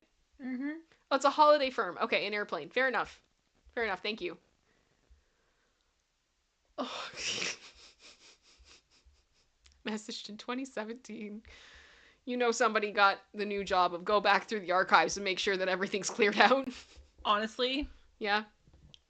I have worked somewhere. I was not the employee who had to do it, Mhm. but they were given a list like this and had to make phone calls. Oh. And I had to sit there and listen to this poor girl on the phone get absolutely ripped continuously for calling people who had expressed an interest years earlier. It was awful. Why did they make people do this? I don't know. It's cruel. They weren't in my department. I had no control over it, but I could hear her making these calls. And I was just like, I feel so bad for this girl right now. It's awful. Okay. Good day. I'm Abigail. Am I chatting with Lucy Harrison? The Amazon app package says that the package was handed to a receptionist. I don't have a receptionist. I live in a house. Lol. To which Abigail responded, lol. Same. Same. Those are the moments where I'm like, I don't think I'm talking to a bot, and that makes me so happy. Yeah. I got a real person. I got a real person. My bank support bot, mandatory before being in contact with a real human. Hello. Hello. Hello. Hello. Hello. Hello. Why do I have an annual fee of $20 on my credit card when I activated it just a couple days ago? Hello. Hello. Hello. Why do I have an annual fee of $20 on my credit card when I activated it just a couple days ago? Hello. Hello. It's me. Oh my gosh. Can I talk to a human being, Yeah, please? this is what it's like. I need a person. Trying to report my stolen phone to my provider, I was able to resolve this with different support. Okay. Oh my gosh, stop. For the security of your account, I've sent you a one-time passcode by text message. Please confirm the code back to me. Are you serious? My phone got stolen. How am I supposed to confirm? Oh my gosh. You know what it's like? It's like when Amazon is like, "Can you give us proof that your item was not delivered?" What exactly would you like? And you just take a picture like of the outside of your house with nothing there and just you going like, ta-da! Oh my gosh. So stupid. This customer service chat. Hello, I'm wondering why I'm paying upwards of $84 a month for an up to 40 megabytes download, and I only get about 1.2 down on my computer. My computer is plugged directly into the router. Could you rephrase your question? Virtual assistants understand simple questions best. You, internet slow, make fast. Got it. You can see our options on troubleshoot. Internet slow, make fast.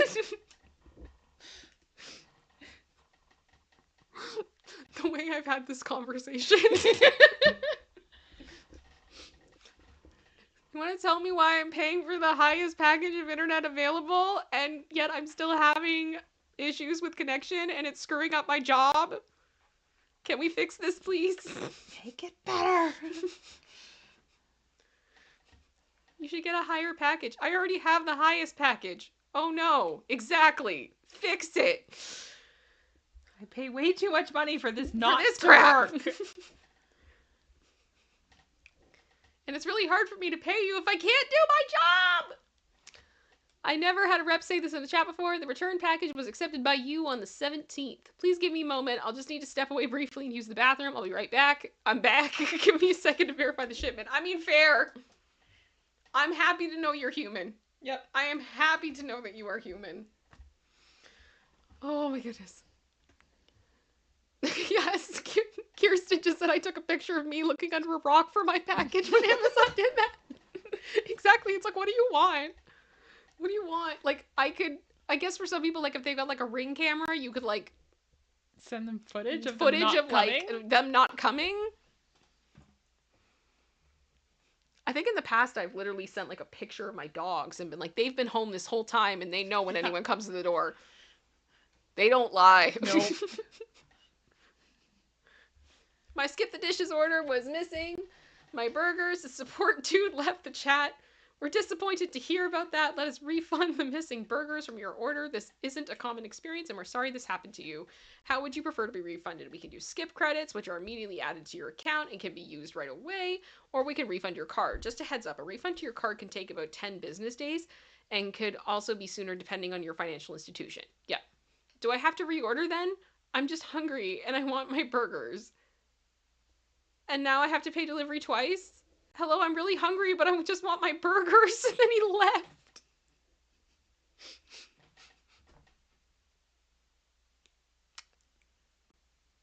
I hope that was an accident. Yeah. I hope that was an accident. I really do. And just to put this out there, because I have literally watched people argue with cashiers and that the whole it takes 10 days to refund your card is not the fault of the business doing It's the not. refund. It's not. I have been the one to process them. I've been on the back end reconciling, being in the portals for the various credit card and like for your credit card and that. The company has no control over how long it takes for the refund to show up on your card. They Just don't want to put that out there. You put it in the system and it sends off and that's that. I would put through the refund immediately and it would still take up to, usually in Canada it was about a week. It could take up to. Mm-hmm. There's nothing I could do to speed it up. Absolutely nothing. Let me see here. Okay. Sorry, just catching up. Alrighty. Doo-doo. I'm supposedly talking with the Free People agent. Okay. We will connect you with the next available representative. Hello, what can I help you with today? Hello, I would like to cancel my mail return and would like to return in store. I didn't know there would be a return fee. I'm sorry to hear that. May I have the order number? And then the number. Thanks, let me take a look. Hello, what can I help you with today? Someone was helping me and I haven't heard back in 20 minutes. I want to cancel my mail return and I would like to return to store. I didn't know there would be a return fee. Order number is this. Could you allow me a minute to check that for you? Yes. 10 minutes later, hello. Oh my gosh, hello. What can I help you with today? This is the third time I've been left waiting. I'm really sorry for the inconvenience caused to you. Let me look into that. One moment, please. Is anyone there? Hello, what can I help you with today? Oh my gosh. Should I cancel the return you've created? Yes, please. Sure, 1 minute. Hi, what's the status of the cancellation? Hello, what can I help you with today? Oh my gosh. Maybe it's just go to the store. Just go to the store. Because they've got to be able to call somebody there that actually will listen, you know? Oh my goodness. Sarai just said, ItsKim, have you ever seen the videos of the delivery persons eating the food before going to people's houses? I mean, I've seen a lot of that stuff. I had one Uber Eats driver that drove up my front lawn in the middle of the night. Completely missed the driveway. And yes, it's lit. Yeah, the driveway is very lit. There was no reason. And I literally just, like, I was at my front door, and he hands me the food, and I'm like, is there a reason you drove up my front lawn? And he's like, oh, I didn't notice, type thing. I'm like, I give up. Feel different driving on grass rather than concrete? But okay, sure. Oh, gosh. It's awkward. It's awkward. MoviePass's customer service needs to work on their definition of shortly. I still haven't received my card, and I signed up on August 16th, and this is September 12th. Is it on its way, or at this point is it just lost? Thank you for connecting to MoviePass. We'll be with you shortly. Make sure you have your push turned on to be notified when we respond. Maybe change this message to shortly to within 48 hours or within a week or whatever it is, presumably significant increase in volume that occurred recently. Update, checked my mail, still no cards. This is the following day. Will I get a response if I get a few thousand upvotes or something? Oof.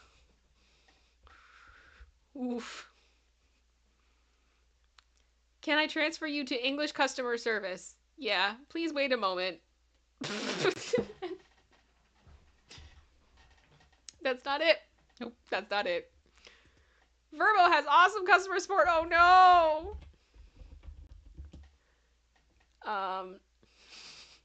Okay, so in a spot that's marked yellow, there are none left like that, so we have to park somewhere else. The next place is dirty.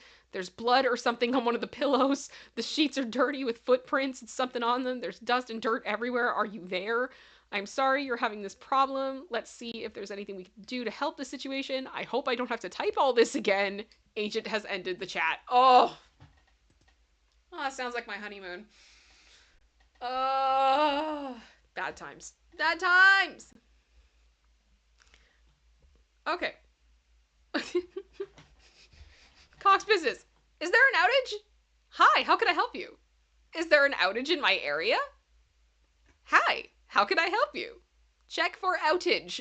Hi, how can I help you? The way that stuff makes me cry. Of just like... It's so relatable. Feel so defeated. So incredibly defeated. Broke off one keycap on my brand new MacBook. Oh, this is what Apple support had to say. What?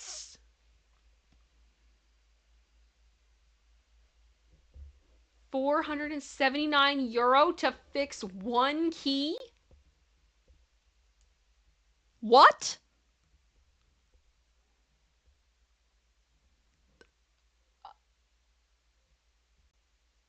Oh my gosh. I think I would barf. That's awful. That is awful. When you can't give an answer and want to end the live chat, apologize. We are currently having an emergency issue. We are currently having earthquake here. Please do contact us again. I hope you do understand. I hope you understand. I mean, fair. That's a fair reason. Fair. Fair. Michelle S., I hope you're okay. Ticketmaster chat is the only way to get support. Waited all day and no one responded. Hello? 20 hours ago. Ticketmaster don't care about you. No. Ticketmaster, no. No. Ticketmaster, no. That is one company I I hate Ticketmaster. Sorry. Rage boiling up in me. Put a 1 in the chat if you hate Ticketmaster. Things that can unite us all as people. Network Solutions live chat support dings with a message every few minutes to tell me to keep waiting. Then after 20 minutes it says, do you still need help? Yes. Yes, I do. Yes, I do. That's why I'm waiting. Oh my gosh. Xfinity customer service assisting customers after an unauthorized plan switch and huge credit card charge. No response from agent in over 2 hours. Oh, so just all the timestamps. No answer, no answer, no answer, no answer, no answer. Oh gosh. And then finally, oh great, you ended my internet. Now let's look for a lawyer. Yep. Yep. Oh, all the ones in the chat. That makes me so happy. That makes me so happy. I hate it. I hate Ticketmaster. Sorry. Non-existent customer service with the defunct phone number to call. Oh gosh. So Hyundai, I would be happy to help you with service status just to confirm you are inquiring about the vehicle which is in service. Yes, I do apologize. I do not have service status listed, but I'd be happy to have my service team confirm with you. Here's the number for that. It's for the service department. A representative will be able to answer your questions to satisfaction in a timely manner. Is there anything else I can do for you? Thank you. I will call the number. Thanks for visiting us. Have a great day. When I called that number, it said the number was not in service. Let us know if you need anything. Have a nice day. Oh dear. That's not great. No. That's not great. Amazon rep was extra saucy today. Oh, I don't blame them. I don't blame them. I can only imagine the stories that Amazon workers have. Yeah. About things they've seen. Like, for real.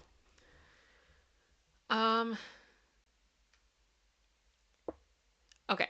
That's the count of round the wear inside the scrub. Okay. That makes no sense. Why would the 72 scrubs be $52 then? I thought it was a 3 per pack with a total of 24 pads.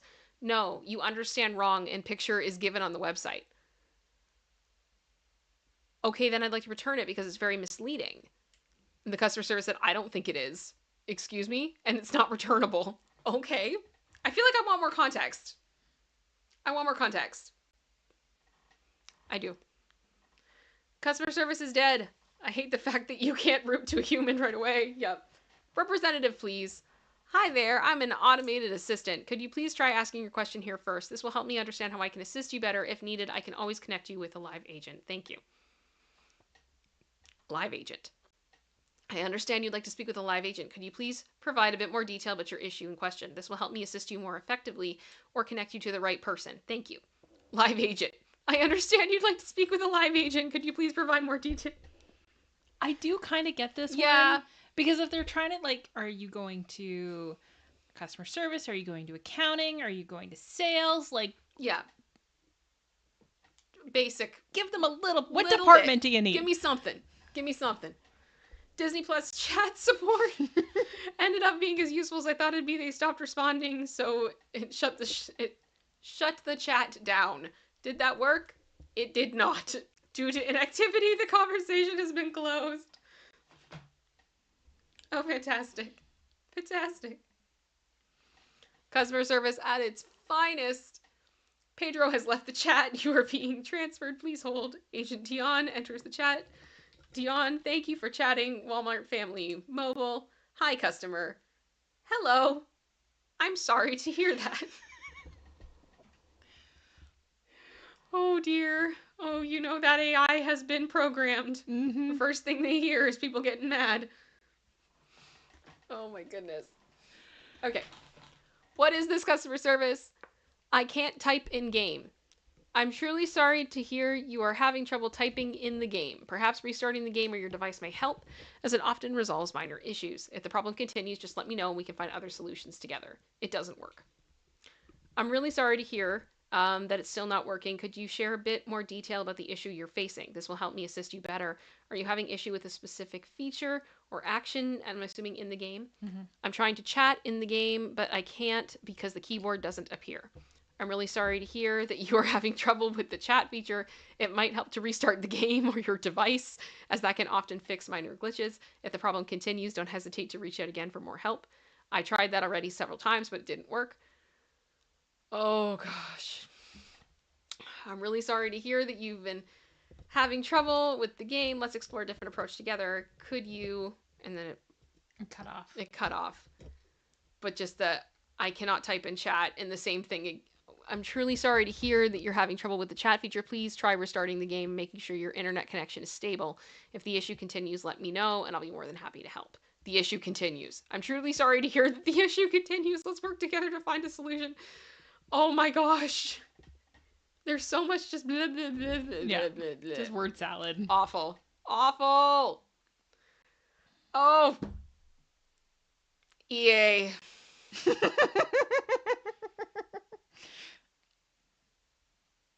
Is this the last one?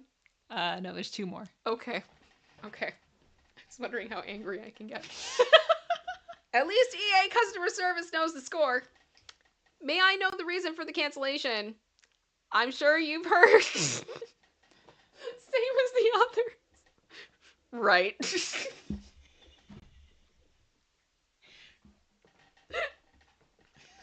I thought you'd like that one. Oh my gosh. Okay. Also, the desktop behind gives me anxiety. There's so much Star Wars Battlefront. I can't. No, for those of you that don't know, EA servers, EA games, as someone who loves The Sims, EA, I hate you. I don't hate a lot of things in my life. But your software, it's up there. The amount of rage that I have experienced dealing with EA is unlike any other software I've ever used in my life. And the fact of the matter is, it's just like, it's the worst, and it costs so much, and you get so little back. It's infuriating. It is infuriating.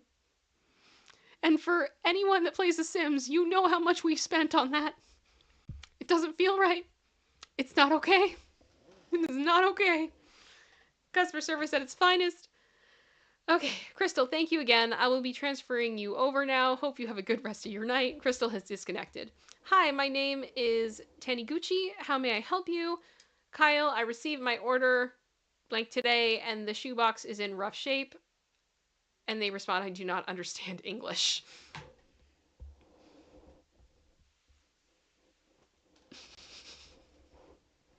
That's great. Why did you send me here? That's great. That's not good. That's oh, I love. Thank you so much for the people that are agreeing with me about EA. We bond together over this. PlayStation Online chat won't let you use it again, even if your chat crashed. Oh wow. Hey there, back so soon. It seems chat has not been of help to you. Please try again later. Oh, that just tells me they're having issues. Mm-hmm. That's a bigger problem. The problem's not you. At that point, that's what that tells me. The problem is not you. And there we go. There is the What the What. Can we get some love in the chat for producer sister for putting that together for us? You guys are wonderful. Thank you so much. Thank you, producer sister. That was fun. Good. That was fun. The EA Games thing was validating. Oh my gosh. I have had like times where I've taken like a week off of work, and the one thing I've wanted to do is just sit and play Sims in bed. That's all I've wanted. So like I spent weeks being like, my week is coming up. I'm gonna play Sims in bed. And I literally pull out my laptop the day of, and I try to turn on what was then Origin, that app. Because you have to log into basically their portal before you can launch any of the software. Software you already own. and is installed in your computer with all of your information, all your save files and everything. And that week decided Origin's not going to work. So even though you have it installed, you've run it before, it's a legal program because Origin won't work. You can't play. I don't know how to explain to you the rage that I have felt with that. It's awful. It's awful. I hate EA. It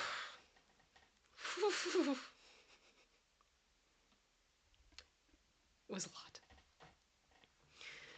Well, you guys, we got a few minutes left before I gotta go. I think I'll stay on for another 5 minutes or so. So now is like if you have any questions for me, ask me anything, all that stuff, any comments, all that type of thing. You let me know. We've had an awesome turnout today. Thank you guys so much for being here. 13 new members, which is lovely. Thank you for all the chats you sent in. Everything you guys have said today, it means the world to me. You guys are absolutely wonderful. And thank you for sticking with me. And I'm sorry at points today if I've been a little rambly. I need more sleep. I need more sleep. Steven Schwartz says, do you stream whilst playing The Sims? I've thought about it. I'm currently playing The Sims 3. I go through like different phases with it where sometimes I'm playing 4, but then I get mad because 4 has so many errors from within it, and that's just like a whole thing in itself that I could ramble about forever, that it's just the base game of The Sims 4 is broken. It really is. It's broken. And then there have been, unfortunately, a number of scandals of things that have happened where it becomes increasingly obvious that things are broken and they need to be fixed, and they don't get fixed. They just add more stuff to it, and they never fix things, and that is infuriating. So I love The Sims 4, but then I end up going back to other ones that aren't as broken. So I'm currently playing The Sims 3 because I couldn't handle any more of the brokenness of 4. It was infuriating. But I also love 1, and I do love 2. 1 gives me like a just such a big hit of nostalgia. It makes me so happy, you know? Just think about me being 10 years old, playing the game and having a burglar pop on my lot and give me a heart attack, and I'm terrified and I run out of the room because it was so scary. I know I'm nowhere near alone in that experience as a child, but yeah, it's a good time. It's a good time. Spicy Peach, have you heard Blake's CRD is getting rejected since Blake did not sign her employment contract? I have not heard that. I will look into it. I mean, I feel like the lawsuit at that point would still probably stand, but that would be kind of hilarious. I'm not gonna lie, I probably would laugh pretty hard. Is it? True Faith just said, I have so many mods and much custom content in my game. It's the way to do it. Yeah, in The Sims 3, I made Sunnydale. Fair enough. Good times. Good stuff. I will say, if anyone is looking at custom content and you want to try something out, I absolutely love Peacemaker. You should look up Peacemaker custom content. All hail. Fantastic. Gillybean just said, do you have a VR headset? I can't talk. No. I actually kind of get disoriented with them, so I've never really invested in one. Nada for truth, unrelated, Blake and Justin. I was also wondering if you would cover Liam Payne's case. It dropped, but I think injustice was done to him. I have been following that a little bit, not super duper close. It's not one we really followed much on this channel. I know there's a lot going on with it. I'm not the most educated in it really to be talking about it. But yeah, I've heard it's a lot, and I do hope that there is some justice, but my goodness, does it look really, really complicated. Alias just said, have you seen the new choir song, Like a Prayer? Member for 23 months. I don't know what you're referring to specifically. You don't need to like send a super chat, but just if you want to elaborate, Alias, I can take a look. Sharon Clark just said, the first thing I ever did on PC was play Sims 2. Yes. Jane said, "Are you watching the Oscars next week? Wicked needs to win something at ItsKim." Quite bluntly, the fact that how do I word this? The fact that Wicked did not win at the Golden Globes, that that hurts me. I honestly, I almost don't want to watch because I think I'm just going to get angry if they don't win. I stand by it. Um, that I think Ariana's performance as Glinda is fantastic. Mm-hmm. And it, oh gosh. And I think this is kind of where, forgive me for if I may sound judgy in the next minute.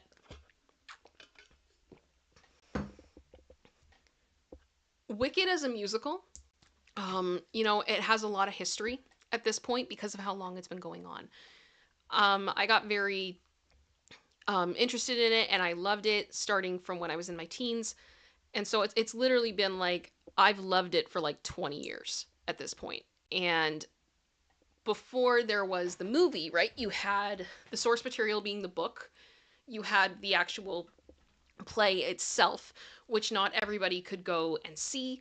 So if you couldn't go and see it, you were seeing cams of it, essentially, where people would sneak like tape recorders, their phones or whatever, into the theater and get a recording of it. So you were watching a video of it, like of someone attempting to put their phone around the guy in front of them in like contorted views, and you weren't obviously getting the right volume levels or anything, but you also had the soundtrack.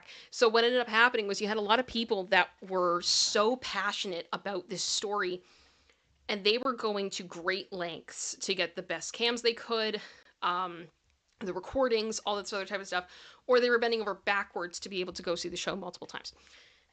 And then with that, there became a lot of people talking about the storyline because in the second part Mm-hmm. of the play, there are loopholes in this plot. There's no way around it. Glaring. There are glaring loopholes in the plot.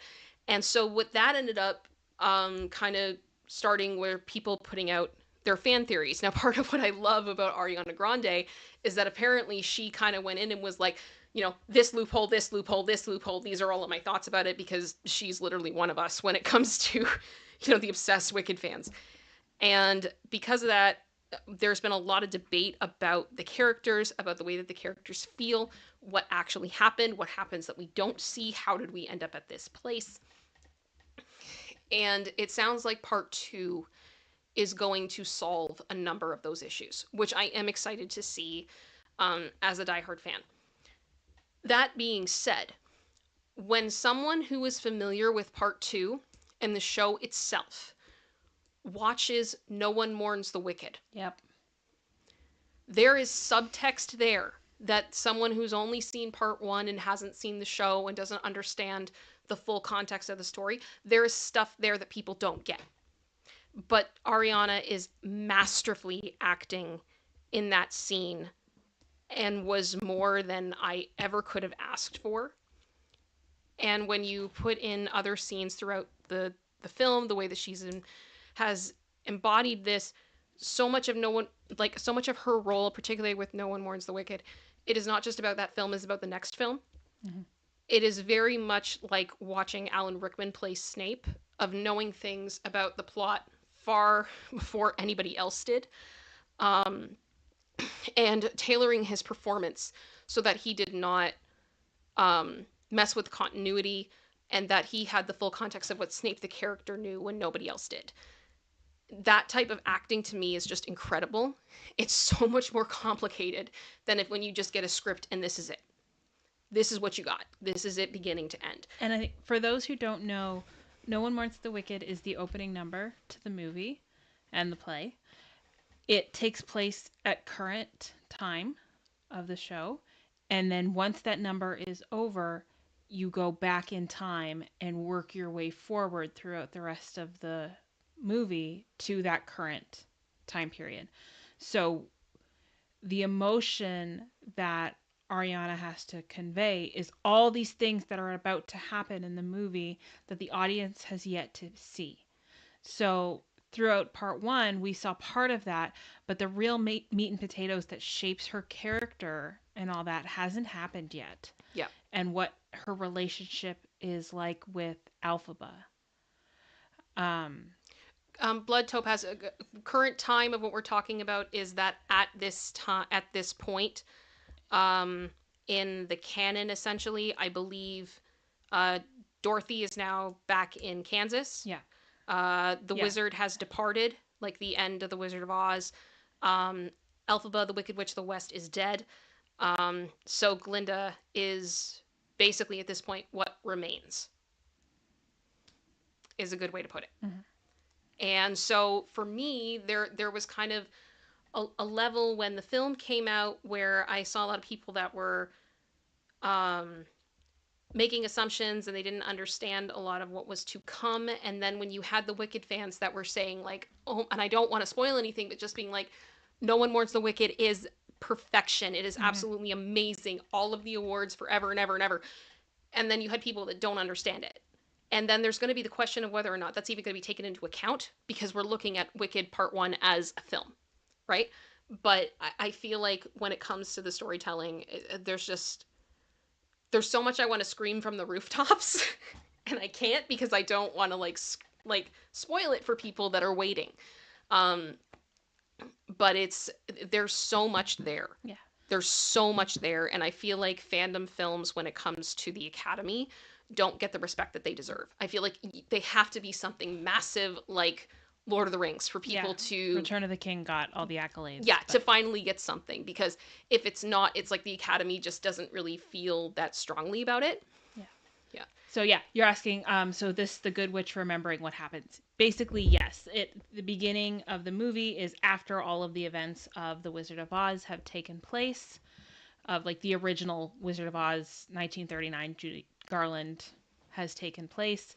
Someone asks Ariana's character Glinda that about her having a relationship in the past with the Wicked Witch of the West, who is Alphaba in this in the play, in the movie, and she says that yes, I did know her, and then we flash back to when they met and their journey to get them to that point where she is Glinda the Good Witch. She has now basically taken over with the wizard being gone, and with Alphaba, the Wicked Witch of the West, being dead. And how did we get here? Is basically this. It is the backstory of the Wizard of Oz. What is she actually wicked? What made her wicked? What happened from that perspective? So the whole play and movie is Ariana's character Glinda recounting what happened. Yeah. And the question of who actually is wicked. Yeah. Are people born wicked, or do they have wickedness thrust upon them? Yeah, so this is kind of why, like, for me, when I look at Wicked, I just see this huge, there's so much more to it. Yeah. And I know that it's not going to be respected the way that it should be. And that sucks. But I'm just very thankful that in Cynthia, in Ariana, you know, in Jonathan, even like in the actors that really took this on, a lot of people really understood the gravity, not pun intended, of what they had in the script and what they had to look at, and they took it very seriously, and you can tell that. Mm-hmm. So exact carbonizing, yeah. All hail Alan Rickman. Rickman kept his secret the entire time they filmed. And for those who don't know, earlier on in filming, before even all the books were out for Potter, J.K. Rowling told Alan more of his character's backstory so he could understand why his character felt the way it did. But he was sworn to secrecy. Yeah, what his emotions were, what was his drive, and that, which I think was a good move because it really did matter in his character's arc. So that's what we're referring to there. Yeah. So, yeah, I have... Yes, you do need to watch this movie. It's amazing. Yes, Blood Topaz. I have an irrational amount of love for this film, for this musical, for this project. This is, and I think there's going to be part of it, is that I can't remove my bias, but at the same time, it does infuriate me when we have Defying Gravity, and then we also have How Very Nice to Meet You, I'd Like to Know About Sex Change Operation, and which one is winning? Yeah. I'm done. I can't hold back the rage. I just ah. Man to woman, woman to man. Blood to Us, yes, there's going to be a part 2. It's already been shot. It's in post-production currently. They were shot simultaneously. Yes, and it should be coming out next November. Fall winter, yeah. So we'll probably be going that again. Opening day, I will probably cry again. Yep, like an idiot. I cannot wait for No Good Deed. I think I'm gonna lose my ever loving mind, especially with Greg Wells. Please, please, please. Yeah, it's gonna be good. And I will say, as someone who really did love the musical, and does love the musical and the original recordings and everything else, when I heard like the night, like when the soundtrack dropped, because they really held it to like pretty much the last minute. Mm-hmm. As soon as that was up on Spotify, I sat down and I listened from beginning to end, and I was crying within minutes.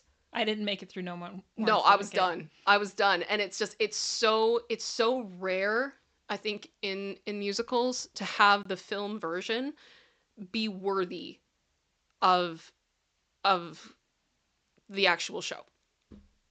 So that really, it's a very special thing. And even if you're not super into musicals, I would say it's one that's worth your time. It's one that's worth it. Give it a chance.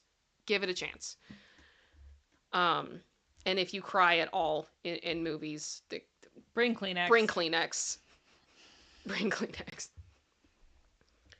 Oh my gosh, you guys are all talking about Snape dying. Stop. Stop. Oh. I was not okay. I was not okay. Yeah. It's Oh, Jane just said, so I can't wait. Best soundtrack I've ever heard. I shall be there for Wicked Part 2. You should do a review of the soundtrack. It's so amazing. I've listened to it about 50 times so far. I guess what I could say, my review of the soundtrack, I think they knocked the percussion out of the park. Mm-hmm. I was not expecting it to go that hard, and I'm so glad it did. But I think one of the beautiful things about the music to the film, and we talked about this a bit actually when we left the theater, was that normally you have a film that is like shot and filmed, and then the composer will get the footage, and then they may have had some stuff they were working on, but then they've got to like tailor it essentially to what the edit is going to be. And that's why like you see the like the orchestras when they're doing score, that they have the film footage up and they're playing along with the film footage. This was such a unique situation in a way that it was reversed. Mm-hmm. That they knew what the music was and they were able to then do cinematography almost to it. And that is so present. And the film nerd in me loses my ever-loving mind every time I see like the transitions or anything like that. Even just like the first 2 minutes, the crescendos, the way they do everything, it's just like, I'm done. And I think too, like, I was a band kid in high school.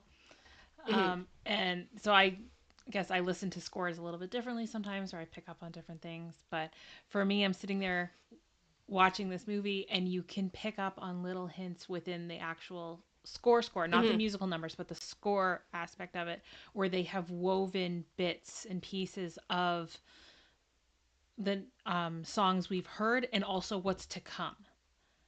They're just trickled in there of foreshadowing and different things. And as far as the second one goes, I am excited and terrified at the same time for No Good Deed. No, I'm just excited. And I feel like I'm gonna need to like, I don't know when we're gonna see it the first time, but I'm either gonna need to be in a crowd of very, very active fans that are also going to be losing their ever-loving mind the same way I am, or I'm gonna need to be in like a really weird timing for the show that I'm relatively alone, so I can just scream. Because I will. Jane just said, "Is that right? There's books to Wicked as well." Yes, yes. It is a book by Gregory Maguire. There are multiple books. I do want to stress Please. the book I and was- the musical are very different, and it is not child appropriate. Don't give the book to your Do not give the 8-year-old book to kids. children. It is not a children's book at all. Very quickly. That was kind of one of those things. I saw that through the holidays, and I just had to keep being like, don't buy that for your kid. Don't buy it for your kid. Do not buy Wicked for your kid. No. So it's like, Wicked is ultimately based on a book by Gregory Maguire that Gregory Maguire based off of the books, like the Wonderful Wizard of Oz books from back in the day. So the musical is based upon the Wicked book, and then the film is based upon the musical and the book.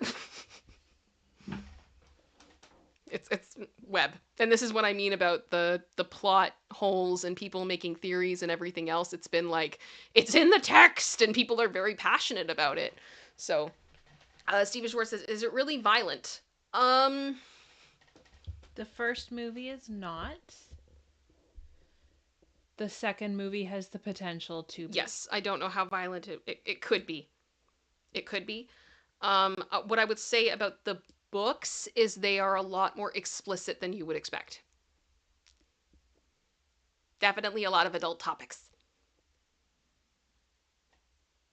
That's why I say not appropriate for kids. Yeah. Let me see here.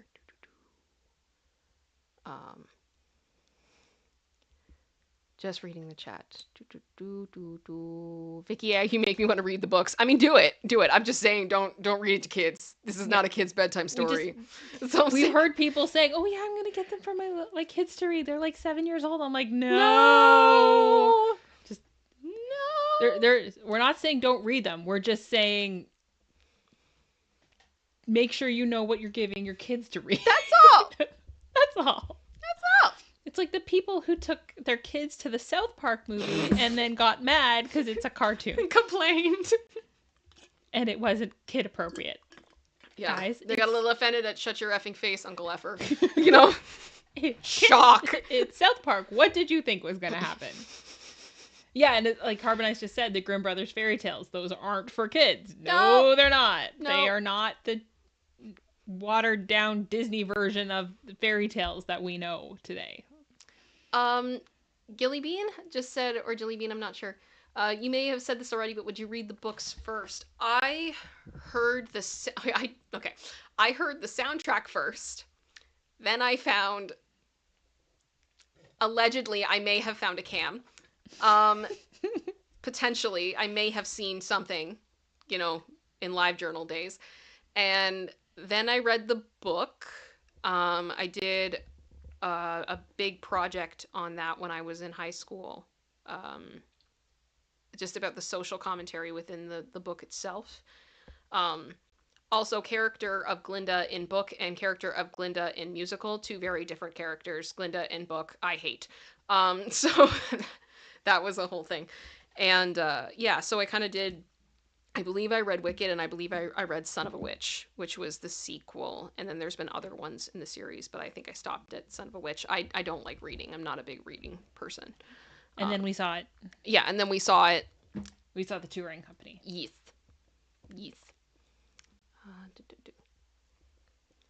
So, yeah. Well, guys, if there's aren't any other questions, we've been going for a bit now. Should probably stop. Gonna have to go check on the parental units and see how they're doing upstairs. And the other fluffers. Yes.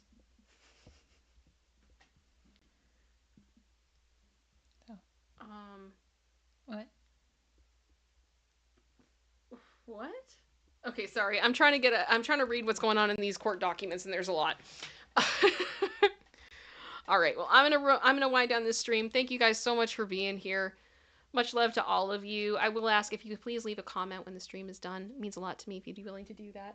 Lacey is stretching, and she has one paw up in the air. Oh no, you woke up. I'm so sorry. It was so cute. Okay. All right. I will talk to you guys later. Let's roll the outro. You guys have a great night. I'll see you guys soon. Thank you so much. Please make sure you've liked, sub, all that good stuff, and we'll talk to you guys later. Bye, guys.